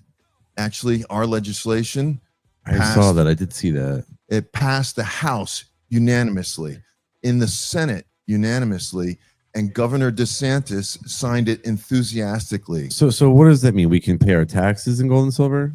They're setting up a system so that you would be able to do that. It was a very ambitious bill that they finally Can adopted. you do that and in the created. Netherlands? I don't think so. Yeah. But it's if you want to, that's not a good example of Gresham's law, right? We'll give them, we'll give them the toilet paper. We just like busting balls here. We'll give them the toilet paper. But it's a very, very big deal because it's the largest state to adopt such legislation. Now, let's go back to the Constitution of the United States. Congress shall have the power to coin money. Article 1, Section 10 says, no state shall make anything a payment in the 10 and make anything but gold and silver coin a tender in debt. The same clause also says, no state shall coin money. All right. But we're not supposed to make anything other than gold and silver coin a tender in payment of debt. So what 10 states have done is simply reaffirm gold and silver as legal tender. We're going to go back to following the law. It's radical, revolutionary, but we're going to go back to the way it was supposed to be done. Absolutely. And, it's a very important thing. A lot of people don't realize or don't know. Here, I give always a couple of examples that often will open people's eyes. 100 years ago, you could buy a house, your average house, with about 200 ounces of gold. Price of gold was what, $20 an ounce or something like that back then. It was fixed. Today, you can buy your average house in America for 200 ounces of gold. Gold, what now, $3,400 an ounce about? Right. So that's $680,000. That'll buy you a nice house. Okay. I really got into the sound money movement as a young man because I was born in You're 1965. still a young man. I was born in 1965. And back then, the change we used to get, there would be some silver coins in there because the quarters and the dimes were 90% silver back then. You look at a quarter sideways and you could tell if it was silver or not. The ones we have now are copper with nickel cladding on either side. So they changed from that coinage in 1965. So in 1964, your dimes and quarters were 90% silver. In 1964, a gallon of gasoline cost 25 cents. That 1964 quarter, that's 90% silver, has $5 of silver worth in it today. So in other words, it's not You that can still buy a gallon or a gallon and a half of gasoline with that 1964 quarter.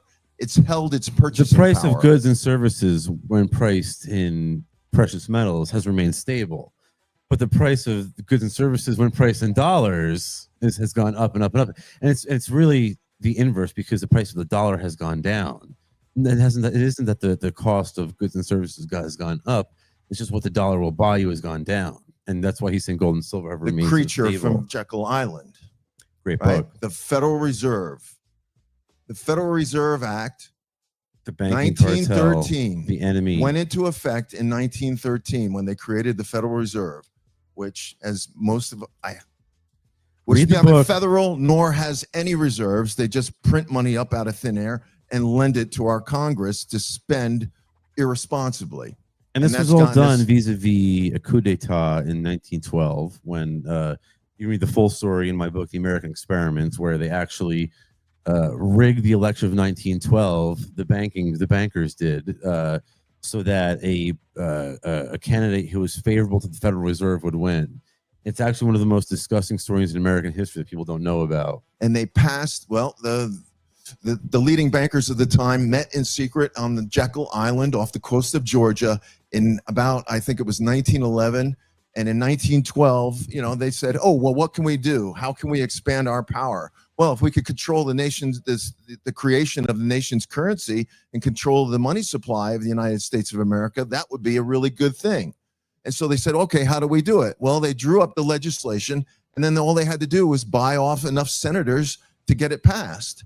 So they met in secret on Jekyll Island, came up with this legislation, and they passed it on the day before Christmas Eve, 1912, when they knew they had the votes, and several of the senators and would be out of town, right? Everybody had gone home, but they knew they had the votes, and they passed it that way the night before Christmas Eve. Within 7 years of the implementation of the Federal Reserve Act, World War I. And the U.S. dollar lost 50% of its purchasing power in 7 years.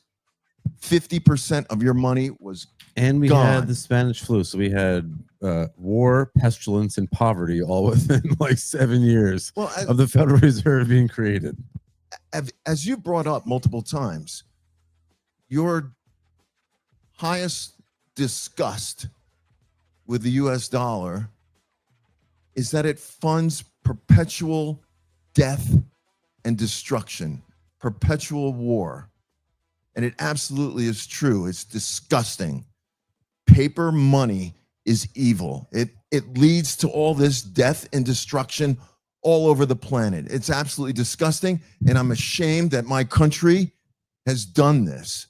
And what we can do to kill that dragon, anything we can do, we're working towards that. We want to slay that dragon. And cryptocurrencies is part of that battle. Gold and silver is part of that battle too. And so there are some things that a lot of people probably don't know that you can do with gold and silver now. And I think there may be a way that it ties back in to what you guys are doing here with privacy coins. I was kind of, a light bulb went off in my mind here, but there are other people in the room that are smarter than me, but hopefully we can get some ideas going. Yeah, You're gonna like say something. see the problem is they control the money. They've already convinced everyone that's what they have to use. It's hard Yes. to attack that. They're But what we can brainwashed, do yes, is make it absolutely. less valuable. So if we're using crypto, their money's less valuable. That means it's less valuable to them. Because this is the system they've created. I think it would be like a genius kind of fuck you if like we've made the dollar less valuable. The thing you're using, you're making us work for, and then we're taxing you on it, and then you have to buy things that are taxed on the thing you've already paid tax on. If we devalue that, it's like, yeah, cool, take it. It's not worth anything to me, Andy. Now I'd rather have crypto. Whether it's gold or it's crypto.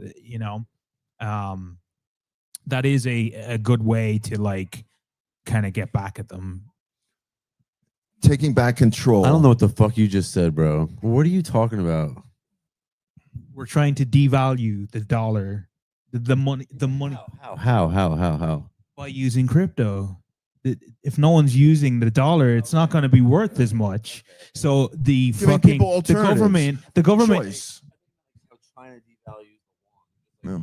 No, No. like what I'm I think he's saying, talking about by competition. What I'm saying is they're taxing our US dollars. If they don't have dollars to tax us on, their dollar's worth nothing, which means even without like getting rid of the dollar's just not worth much. They don't have their currency anymore, Nothing pisses me off more. You're next. You're next. Okay. So we have constitutional money, gold and silver. It's written in the Constitution, and they create this bastard child, fiat currency. And then they declare, okay, it has value. This is $1. I'll never believe it. The true value, a true dollar was defined in the Coinage Act of 1792 as 371 1/4 grains of pure silver. That's 24 grams of pure silver, which is 0.77 troy ounces. So the silver dollars that they used to make have 3/4 of an ounce of pure silver in them. That's the definition of $1 as far as I'm concerned. Okay, I agree with you. Here's the thing. How does getting these legal tender laws passed restrict the state's ability to murder children on the other side of the world? That's good. We need alternatives to the US dollar. We need alternatives. We need competition brings you better products, right? We need several different types. And so gold and silver, getting back to gold and silver, money that they can't print up willy-nilly to fund wars limits their war-making power, all right? It also provides us with an alternative to the dollar, just like he's talking about. Yes, exactly. All right, we got some crypto here. We got some gold and silver here. We got something else we can Less use demand here. for the dollar. Absolutely. Right. Death by 1,000 cuts. Yep. Yes, exactly. Now, a lot of people don't know that, and maybe some people are aware, there are things like the Kinesis money system. Kinesis.money, if you go to their website, you can learn all about it. But what they've done, they've been operating since 2018 in Europe in over 150 countries. And Kinesis takes gold and silver and they tokenize it. And it's backed, secured by blockchain technology, and it's 1-to-1. They call their tokens KAU for the atomic symbol of gold on the periodic chart of elements. So K for Kinesis, AU. Each KAU is 1 gram of gold. Okay. Each KAG is 1 troy ounce of silver. Ooh, I like that. So it's tokenized. It's secured with blockchain. They have multiple vaults around the world They have vaults in Switzerland, Europe, England, United States, and I believe also in Australia. They've been using this system since 2018 in Europe. You'll get an account and a debit card. When you slide your debit card, they transmogrify some of your gold or silver, whatever you specify, to the local fiat currency to complete your transaction in a matter of seconds. And of course, there's a fee. Their fee is reasonable. It's 0.45%. So slightly less than 0.5%, whereas your normal debit card is going to be 3% or something like that. So 0.5%. But you swipe your card. That way you have an account that's not a bank account outside of the banking system, outside of the US dollar system. So my buddy Aaron Day, who was with us before, he was talking about, he has this idea for a gold-backed privacy coin. Now you're talking. That's what I'm thinking called about. Karma. And called what? Karma. What? He's going to wants to call it Kaurma. Yes. And I wish he was here so we can ask This him may be about the it. sort of thing that you want to But my initial, as soon as I heard it, I was like, wow, that's actually genius. But how do you avoid confiscability?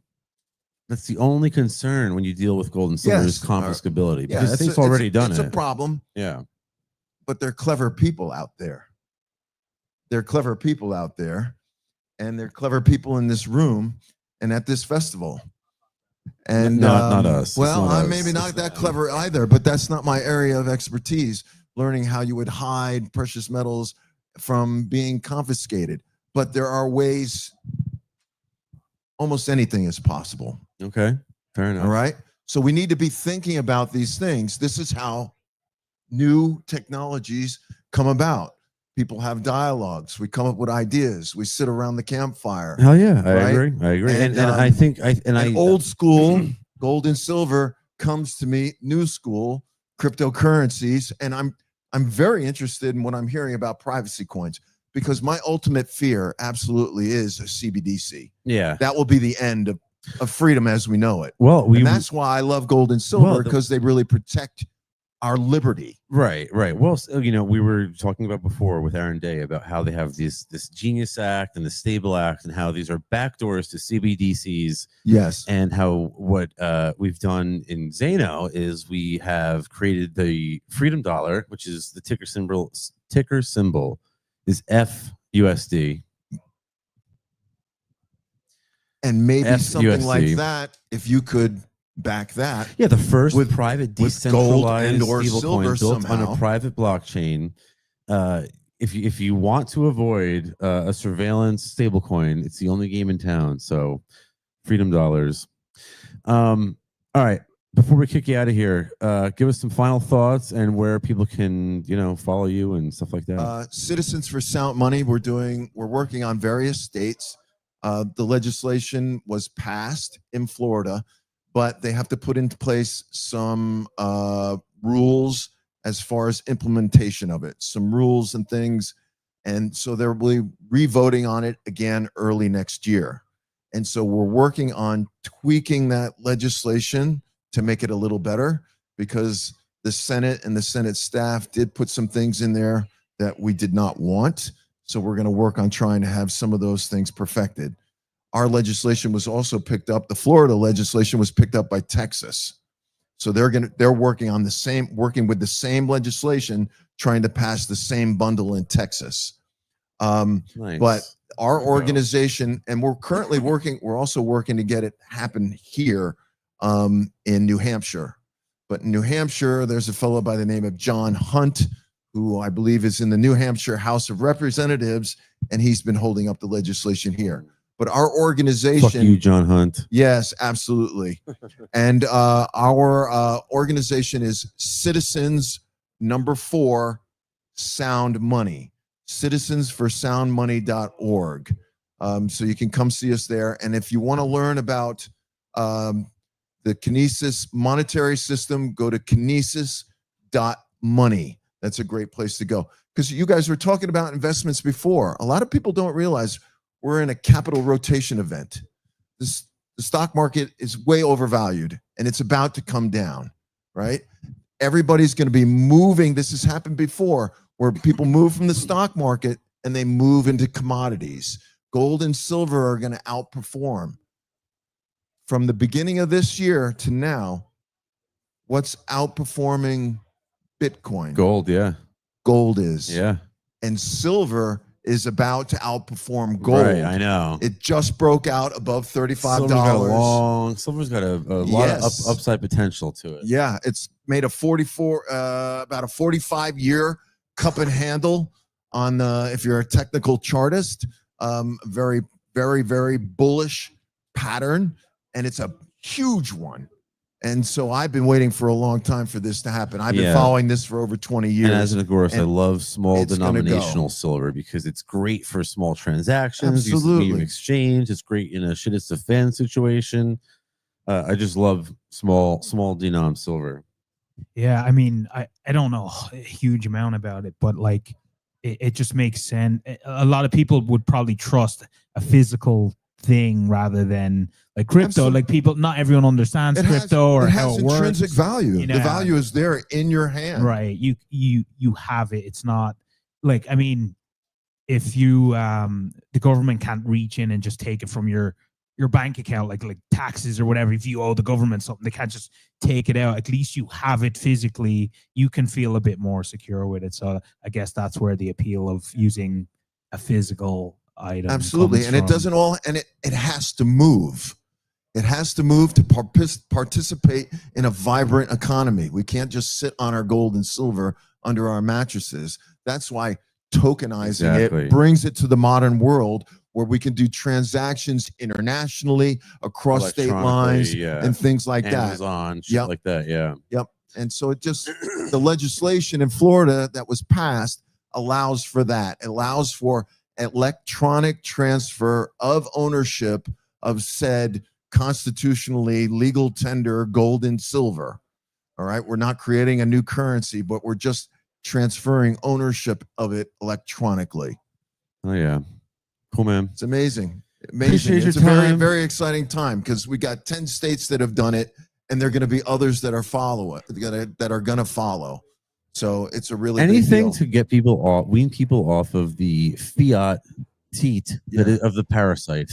One thing I would say to some people, last thing I'll say is you're probably better off in the immediate term buying, if you're in the United States, if you're a United States citizen, you're probably better off buying United States U.S. Mint legal tender bullion coin. We're talking the American Silver Eagle, the American Gold Eagle, the American Gold Buffalo. Their premiums tend to be a little bit higher than some of the other coins. But here's the thing. They're the ones that are most likely going to be cleared to escape capital gains. President Trump has talked about his golden age. They're probably going to do a reevaluation of the gold. And they may revalue it. They may just bring it up to market. Right now, all the gold that we supposedly hold in Fort Knox and the other mints, the Denver Mint, Philadelphia Mint, San Francisco, all that gold that we have needs to be audited. Right? Yeah, right. We definitely need to get to an audit. We're still waiting on that, Trump. Yeah, well, yeah, but the legislation has just been introduced for that by Thomas Maskey from Kentucky. He's a great libertarian. So we're hoping that that's going to come through. But Trump has talked about the golden age. And I don't think he just means gold for thee. I really think he means gold for we the people. They're talking about, because all the gold that the United States supposedly owns is on the books for $42.44. That's what it's marked. I hope you're right. $42.44 per ounce on the books. They could just mark it to market value. And that brings it up to, that will give them a big chunk of money to kind of make our financial situation look a little more stable. They may bump it up to 10,000 and back the M1 money supply. But the big thing that we need to do is eliminate the capital gains tax that the IRS is still trying to assess. This is where it gets outrageous. It just makes me so angry. U.S. Mint, legal tender, gold and silver bullion in the mother Constitution, right? And yet the IRS wants to tax it at the highest capital gains rate of 28% for collectibles. We're talking like Beanie Babies, baseball cards, things like that, numismatic coins.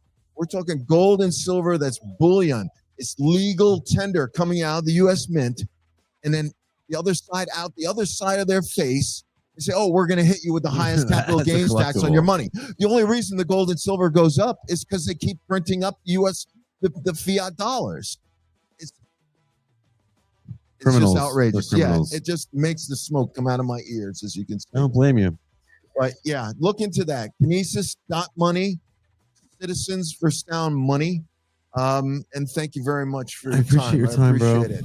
Think about, let's see if we can get that together Yeah, with some privacy absolutely. coins.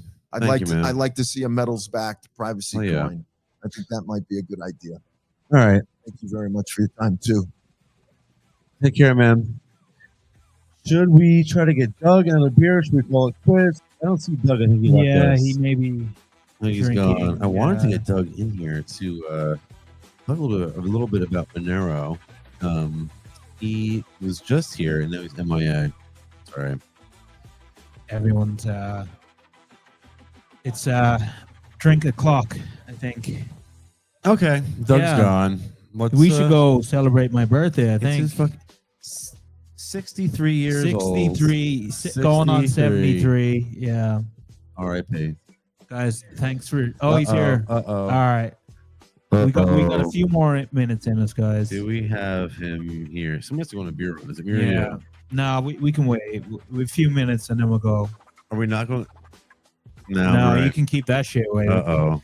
The 5 years one off it. 5 and years. only. Uh-oh. The one and only, everybody.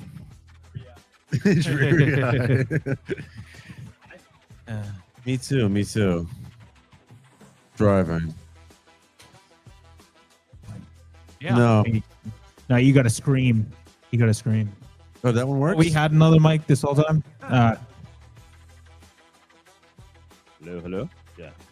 All right, hold on. Let me just pop this off. You guys have been going a while because I was Yeah, watching this for part of my car ride back up from New York. Yeah, we've gone a bit longer than we typically would.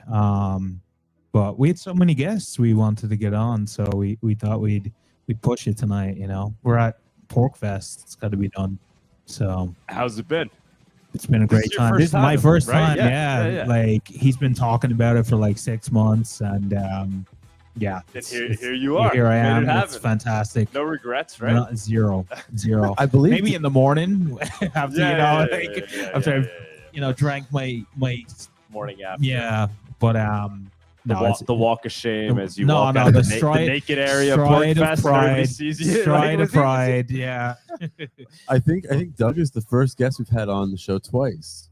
Yeah. This constitutes. Yeah, you are. I'm the only guy who's been on the your show only twice. recurring guest. That's impressive that you could get that many new guests. It's our producer Alex. Shout out Alex. Shout out for where's Alex. He is controlling. He refused to come. We He's not tried to here. get him here. He's not here. He's him and his boyfriend had, I don't know, something to do in Miami. I'm just kidding. I'm just kidding. I love you, Alex. Alex, what's Alex up, the brother? man. Doug, all I do is talk about privacy coins. This is the name of your game. How did you get involved? You knew before I did. How did you know? I was Turn this still into like stuck on another 6 hours of show. We're gonna Yes. go. Let's go. Let's go. I thought. Well, why am I How a did- so Monero? I thought pseudonymity was sufficient for a long time, and it wasn't until recently that I realized that anonymity was not optional. You knew that before I did. I How'd mean, you know? honestly, really, for me, I wasn't. It wasn't so much obviously privacy is a part of it, but it was the fungibility really that got me excited about Monero because I just saw that as a key component of digital cash. You need privacy for that to be the case, but the technicality of having a fungible asset, right? And you knew, and I thought that's what Bitcoin was, right? I thought one Bitcoin always equaled one Bitcoin. But I realized early on, well, relatively early, that that's not the case. When I actually started using Bitcoin myself, to buy stuff online just to see how it worked, right? And then I'd go on the Block Explorer to check my transaction. I mean, cool, it went through. I'm like, wait, but if I could see it, everybody else could see it. Yeah. Or like I'd send my buddy like, yo, check out this thing, Bitcoin. And I'd send him a little bit. You go, oh, cool. Like, oh wow, and you already have a couple in your wallet. That's pretty I'm like, wait a minute, why does he know how many Yeah. So it's from the using it that I realized, Bitcoin had a critical flaw in terms of not being default private, because money doesn't work. I mean, cash doesn't work if it has a transaction history attached to it, right? I mean, that's you're but were you reading Mises? Like, were you reading Rothbard? How did you know that fungibility? Because you're right, and I knew that, but I didn't. I was like, yeah, well, they said fungibility, but well, I started to, when I got into crypto, I started to study money, right? Like, he's just smarter than you. As simple as that. No, seriously, I wouldn't say that. No, seriously, Doug knew before most people. That's the truth. Well, when I read the Bitcoin white paper, I did read it from the standpoint of like a patent attorney. I'm actually a patent attorney. Like, are you? Oh, I don't practice. No, what the fuck? What kind of show has this become?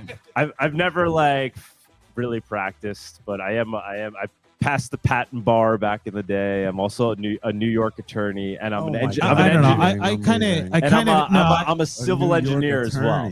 I'm kind of fascinated by patent law a little, just because I never talk about this at that's all on my fine. show or anything. But You don't even have to. But the only reason I'm bringing it up is because when I read the Bitcoin white paper, I read it from the standpoint of like a patent attorney, right? And that's reading, which is a big deal. You probably don't know. And reading, an invention, right? That's reading, right? And so when you read it, you try to figure out what is the core value proposition. When you're a patent attorney, you're trying to figure out like what is the inventive step, what is making something new, useful, non-obvious, and like what is the invention, right? Was it that you can send transactions cheaper than credit card? Was it like, no, the invention was that you could send peer-to-peer, and this sounds pretty obvious because it was literally the title of the white paper, so you could send peer-to-peer digital cash. Yeah.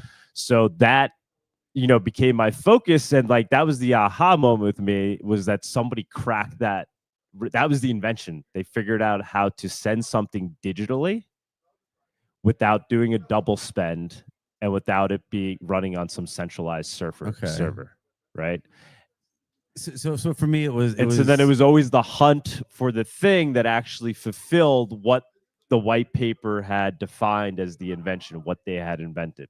And then even Bitcoin itself fell short from what was really proposed in the white. I mean, ultimately it didn't have to fall short, but it fell short because they didn't evolve. They didn't add the tech that they needed to add. They didn't upgrade. They didn't add confidential transactions. They didn't try to make it private. They didn't try to make it fungible. They didn't try to make it cheap on chain for transactions to be sent. So it was all there and proposed in the white paper, and that was the vision. But then it was just a failure of execute or co-opted, right? It was potentially whatever. I guess it was co-opted, but okay, for whatever reason, it didn't continue to evolve towards being digital cash. All right, so you you found privacy coins in Monero. Where can people spend Monero? Where do I use it as P2P cash? You use it on XMR Bazaar. Boom, right there. So XMR, I started that about a year ago. Obviously, I'm not the developer. What can I buy and sell there? Tell me about it. Somebody just put a house for sale in Argentina. That's crazy. Yeah, that's really cool. And we've seen other properties That's pop up amazing. as well. In But this one Monero. is like actually like, oh wow, that's a nice, enticing. Yeah, That's Are really you gonna cool. move to Guys, Argentina? I mean, I look at the like XMR Bazaar is probably going to determine my guys, my that's- future. That's XMR, BAZAAR. Yes. I believe check it I out, can see guys. it, XMR yeah. Bazaar. It's Just in free, case. free to make a listing. You know, super easy to make an account. But true to Monero, all the transactions are completely peer to peer. The platform never holds anybody's Monero. None of the Monero ever go through the platform. So it's not decentralized. You know, it's running on a server, but it doesn't gather any information about. It's really just like a listing service. No it's like KYC. it's like Craigslist, Yeah, right? You're, It's like you're not putting any Craigslist. info. It's just a post. Yeah, it's just like- listings, but then yeah. we have the Monero payments built into it, but you're just using your own wallets as you use it, and then we also have multi-sig built into it. Hell yes. And it's gaining people are using it. We have 3,000 because I'm preparing because I'm going to do a presentation on it tomorrow. So as I was driving up back from New York, I was talking to the guy who develops it, Anarchio. Shout out to Anarchio, by the way. Amazing. He's done amazing work for XMR Bazaar. He also designed Kuno. But he said we're at 3,000 unique users, and these are people that actually didn't just create an account, but they like logged in. And then they set up their private messaging, PGP. So that's like 3,000 legit, which doesn't sound like a lot. No, that's but a for a lot. year, like that actually set up the PGP because we could see that they set up their messenger, right? So it's like they're actually active. Oh, yes. 3,000 users. So that's exciting, right? And so the goal. That's how we win by creating the tools that we actually use to actually facilitate P2P cash. And this is not a new idea, right? Yeah. This is the first idea, one of the first ideas in Bitcoin. Even in the original implementation of Bitcoin, when Satoshi launched it, he had started to build a marketplace. As part of the initial launch of Bitcoin. Yes, most people don't know that. Yeah, and then obviously we have Ross, who's going to be here tomorrow, Of and course. he built the first like useful app, which was a dark market, right? So like that's always been the promise of crypto. But what's interesting about XMR Bazaar is I think it's right place, right time. Yes. They tried Open Bazaar as well, but that failed. It failed really because Bitcoin transaction fees are too high on chain, right? Monero is built to be used. It's not just private. It's built to be used as digital cash. So it's like a fraction of a cent to send a Monero transaction on chain. So I think it's kind of the right place, right time for XMR Bazaar and Monero. And people are actually, and that's the other thing too, right? Like with Bitcoin, to go use Open Bazaar, right? It was cool. People wanted to do it, but they were kind of just doing it because they wanted to like try to make Bitcoin feel like it has a utility. You're right. It felt forced. Right. Yeah. But what didn't feel forced is Silk Road. No, because they right. were like, yo, Yes. I want to buy drugs. the I only want to one sell place I drugs. could buy. But they were so willing to do it, but they didn't realize, even if they did realize if it was flawed, they were still willing to risk doing it because there was like, this is still better than anything else. We can't use PayPal. We Right. can't use this. Yeah. We could use this digital cash. Oh, by the way, it's completely traceable. So, but that's the difference with Monero. It's not. So like the use case there is real. Like it makes sense to go out of your way and use XMR Bazaar if you want to sell stuff, because now you're selling it for untraceable digital cash. Nobody knows, how much money you're taking in, right? You don't have any corporate, like there's value in that, right? If you're doing with Bitcoin, maybe not so much, because like you have to go through the process of, like, it's not easy to use crypto compared to like credit cards. But where you really get the advantage is with the privacy. That is like the core advantage, is when it acts like cash. Otherwise, there's really no point in using crypto. It's like a pain in the ass to do. Otherwise. And that's great for someone like me who's new to it. I mean, my only understanding of it was just a thing to get rich quick. But now, like entering it early and learning, you've taught me about the privacy aspect of it. It's really appealing. Yeah. Like if I'm gonna post for consulting services in XMR Bazaar, I'm some kid living, I don't know, some young teenager living in Afghanistan, right? And I'm gonna go like post my consulting services because I'm a programmer or whatever. I'm learning program. Like, of course he's gonna want to get paid in untraceable digital cash. Yeah. I don't want to pay really tax. the only way you'd be able to hire That's- that guy. yeah. So that's the real value proposition of it, is using it as untraceable digital cash. All of crypto, I'd say. And I'll tell you what, Monero has done really, really well in the recent, in the recent past. Yeah. It's outperformed a lot of coins. Right. I've only started using it recently, and it's been around pretty for solid. a long time. I mean, Yeah. it's been around since 2014. It's it's one of the first altcoins, and it's a true altcoin. It's not a version of Bitcoin. It's its own protocol. Runs on the crypto note protocol, which I know you guys love talking about Zato. Developed by the homeboy. Yeah. Andre Savelnikov. I don't think we've mentioned Zano at all tonight. But, I don't think so. Props to him though, right? Yeah, And that's why I always say that's why I give Zano respect, Yeah. because I'm going to listen to the guy who designed. It's more than a coin, helped though. create the It's a first whole implementation of crypto. platform, and Yeah. they're building other technologies on top of it, and So it is just great. We've been obviously talking about privacy coins all night. Yeah. But the ecosystem has gotten so it's matured and it's gotten so diverse. And one thing that we've been everybody on who's come on stage tonight has mentioned is like how wonderful it is that like we can have Monero and Zano, Yeah, and all the Pirate teams Chain, together, and Firo, and everydy's like it's no not animosity, like whatsoever. Like right. Whereas like in a lot of other crypto circles, Yeah. it's like Bitcoin only. yeah, that's the only one. You can only use that one. That's like, what Monerotopia is all. That's like the conference. Obviously we're doing here, but that when we're the first Monerotopia conference, that's what it was like. Second one, that and we continue to push that further. But I do get blowback for it like all the time. Yeah, right? yeah. There are Monero maxis out Yeah. there that are like, "What are you doing?" But it just hurts. Tell you, Yeah. call off the troops. So like because- Monerotopia, because MoneroCon exists. I don't know if you're not familiar with MoneroCon. That's like Yeah. the first Monero. That's Of course. happening right now. Actually, Yeah, as yeah, well. yeah. And If I wasn't I think here, we're would be streaming. there. I think we're streaming there, right? If I wasn't here, I would Yes. be, Yeah, I there. believe we. yeah. What's up, guys? Actually, right now, probably not because it's like super late Maybe. or super. Yeah, early they may or have whatever, cut us off. But what time is it? Quarter after Oh. 11. Oh, it's my birthday's almost over, and I'm not even drunk yet. That's a crime. But my point Yeah. is, I think it's good to have that in this space. We want it to be people to be open-minded, in it for the technology, in it for digital cash. And yeah, you might be interested in Pirate Chain, or you might be, but the community of people that actually care about digital cash is so small that to then like divide those people, Yeah, we're just shooting absolutely. ourselves. Because you're not going to right, convince exactly, everyone to right. pick one thing. And so like, if your crypto is what you think it is, then you shouldn't feel self-conscious about talking about other projects. Like Bingo. obviously, and Monero, Monero's got a big set of balls, right? Like Monero should not care Yeah, right. if Zano is sitting there like no offense, but like it's Yeah. the winner, it's the leader Well, in digital cash, right? So like it shouldn't then care that there's other people that want to talk about other things. Like Yeah. that just looks weak Well, to you know, me. If you're Dan- not willing, you are to like, your own enemy. You know what I mean? Like, but do better than you. Don't focus Right. on trying to do better than. and if just you have- actually Especially when you have the have same like goal. the best, if you're competing, you have the best project, then you shouldn't care. You're just going to learn from the other projects, and you're going to adopt their technologies if they're better. Just inspire Yeah.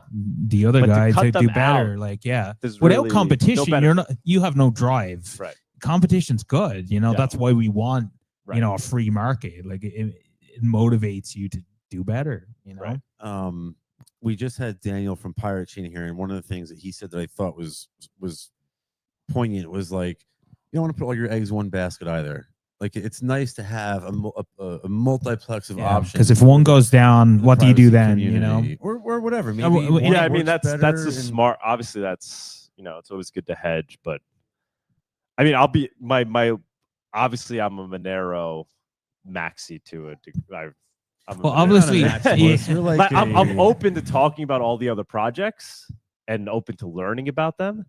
But I don't ignore the fact that Monero has the, essentially the first mover advantage, and it has the network effect. It's the right? leading coin. So in the that's when I start to privacy sound like a world. maxi, because that's what the Bitcoiners always But say. that's Like not, we have the network that's effect. not a maxi. That's just the truth. It's Yeah. the leading coin in the privacy world right now. So, hedging your bets is interesting, but, it's also, if some newfangled privacy coin comes out tomorrow, chances are, even if it's doing something that's technologically like a breakthrough, chances are it's like just not going to So replace that's what I wanted to ask you. So- Monero, right? Because Monero has gotten this far already in terms of adoption and usage.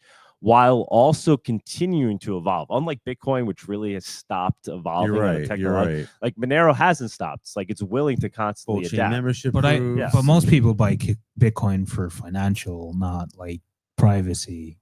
Yo, yeah, 100%. They So, buy it yeah. because it's a different digital piece of motivation. And I property, mean, you know? not everyone that's going to buy all these other coins, privacy coins, are necessarily in it for privacy. They might just want it for money, but that's still a win, you know, if we're not using these. No, but well, so I mean, in terms of the hedge with privacy coins, is looking at other projects that are doing things that Monero can't, that really it can't do, or that it's not really looking to do, right? So that's where I think Xano becomes interesting. Tari, right? Like the Ethereum of privacy coins, right? So do you think? But in terms of like other privacy coins trying to be digital cash, I think you're kind of wasting your time. No, like if you're trying to find another one that might fulfill that purpose, because it really is going to be a winner take all in terms of the digital cash Okay, but utility. we see confidential layer is going to get launched in Xano. Firo is launching Spark assets where we can tokenize assets now and trade Right, them in that's a something you private- can't do on Monero. I mean, like eventually, but it's not its focus. But when Monero does we not have want to like that, and we start seeing people tokenize real world assets and then tokenize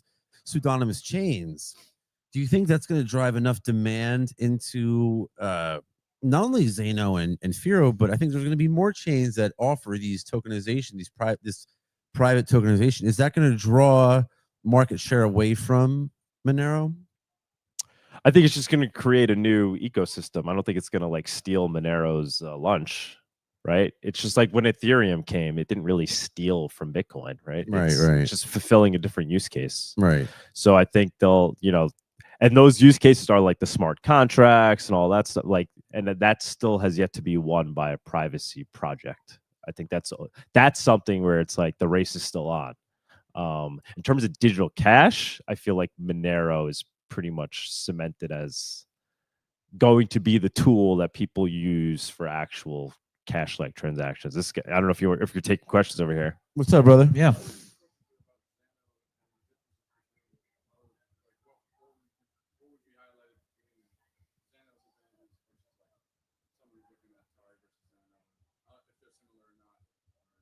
Xano versus which coin?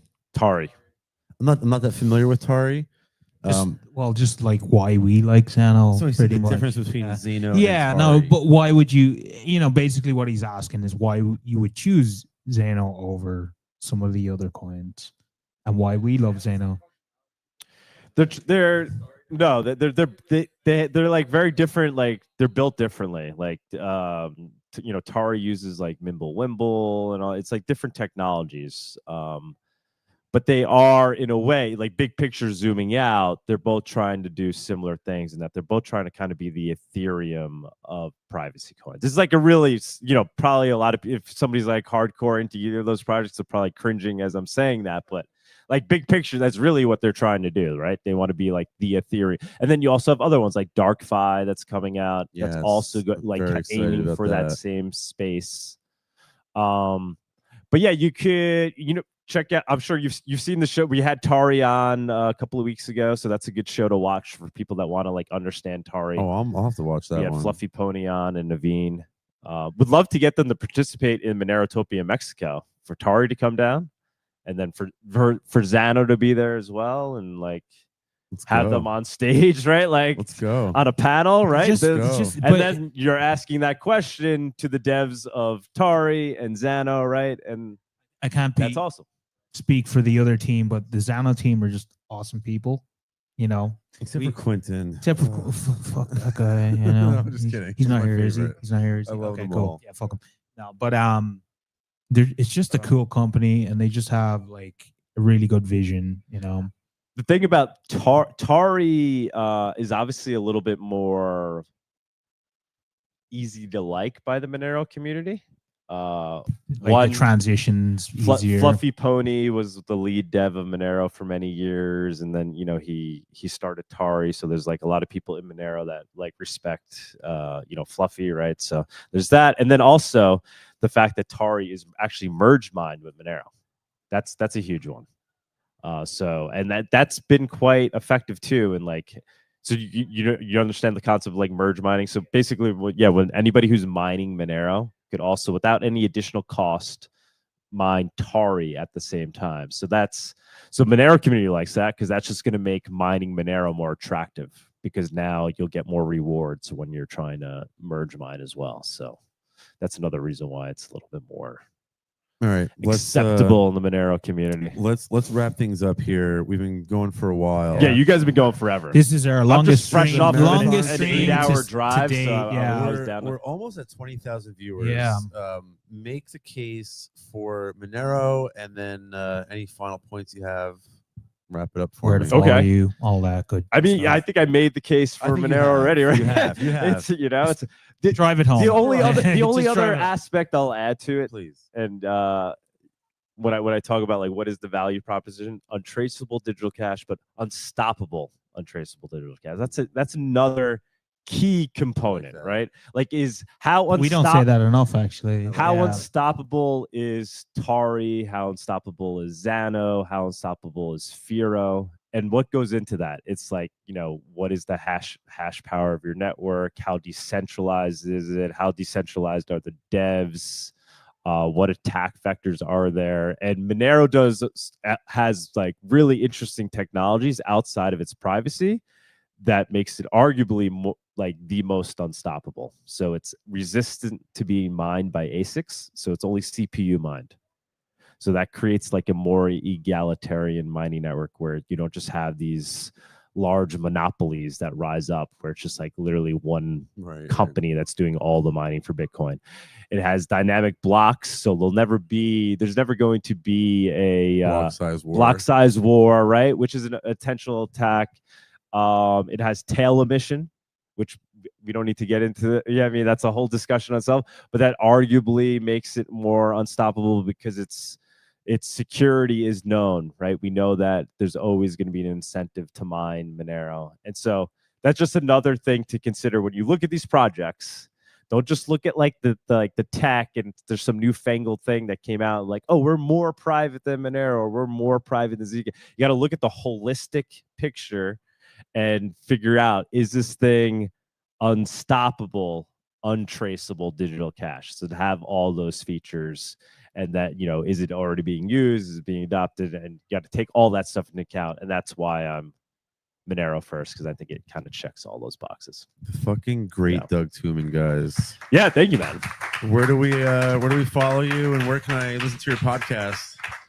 I do the Monerotopia live show every Saturday. So you could find me there. I'm at Douglas Tuman on X. The Monerotopia conference is happening next February, so you go to monerotopia.com. Am I going?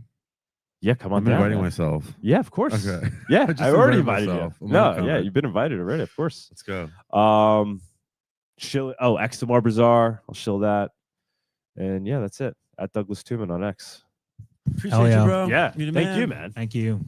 You guys All are right, awesome. we gotta buy this guy a fucking beer for his birthday. Thank 10 you beers beers. for tuning in. Yeah, happy we love birthday. you guys. Thank you. It's been a pleasure. And Yeah, you catch us next week, 7:30 p.m. Eastern Standard Time, only on X. every Wednesday. Every Wednesday. This is a special episode. Normally we Yeah, don't do this is a double This is for you episode guys. week. We had the opportunity to bring you guys, Doug and Aaron, and the Xano guys, and the Pirate Chain And the guys Edge who wanted to team, do it, yeah. But, this was fun, and now it's his birthday, so it's time to go find the whiskey guy. Yeah. All right. See you Thank guys. you guys. Adios. Peace. Thank Adios. you. I'm Sal the Agorist, and if you've been around here long enough, you know I don't just talk privacy, I live it. To me, privacy isn't some buzzword or marketing gimmick. It's a non-negotiable part of living free, opting out, and taking back control of your financial life. That's why I'm excited about this. Xano, one of the most private blockchains in crypto, is now available in Edge Wallet, a self-custody crypto wallet that actually respects your sovereignty. Xano is a fully shielded blockchain. Everything you do on it is private by design. We're talking encrypted transactions, hidden addresses, and confidential transaction amounts on the blockchain. That's next level privacy. And now with Edge, using Xano is actually simple. You can store, send, and trade Zano directly inside the Edge app. Fully self-custody, no personal information required, and no tracking of sends and receives into and out of your account. Let me say that again. With Edge, you don't need to trust a third party or hand over your ID just to hold your own money. That's how it should be. Most Zano wallets have you write down a 26-word seed phrase, but Edge does it differently. You log in with a secure username and password that only you have access to. Edge doesn't store any of this information themselves, and everything gets encrypted locally on your device. That's self-custody made usable. And if you ever need to, you can always access your seed phrase in the app at any time. Getting started takes seconds. Download the Edge app, create a PIN, tap to add a Zano wallet, and you're done. No custodians, no leaks, no friction. And here's the best part.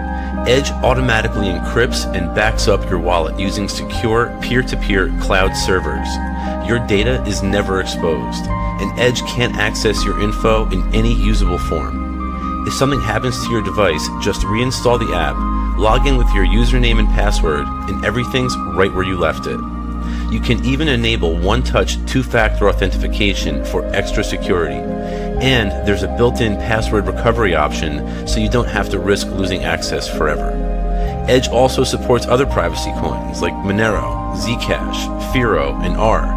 So if privacy is your thing, this is the wallet you have to get.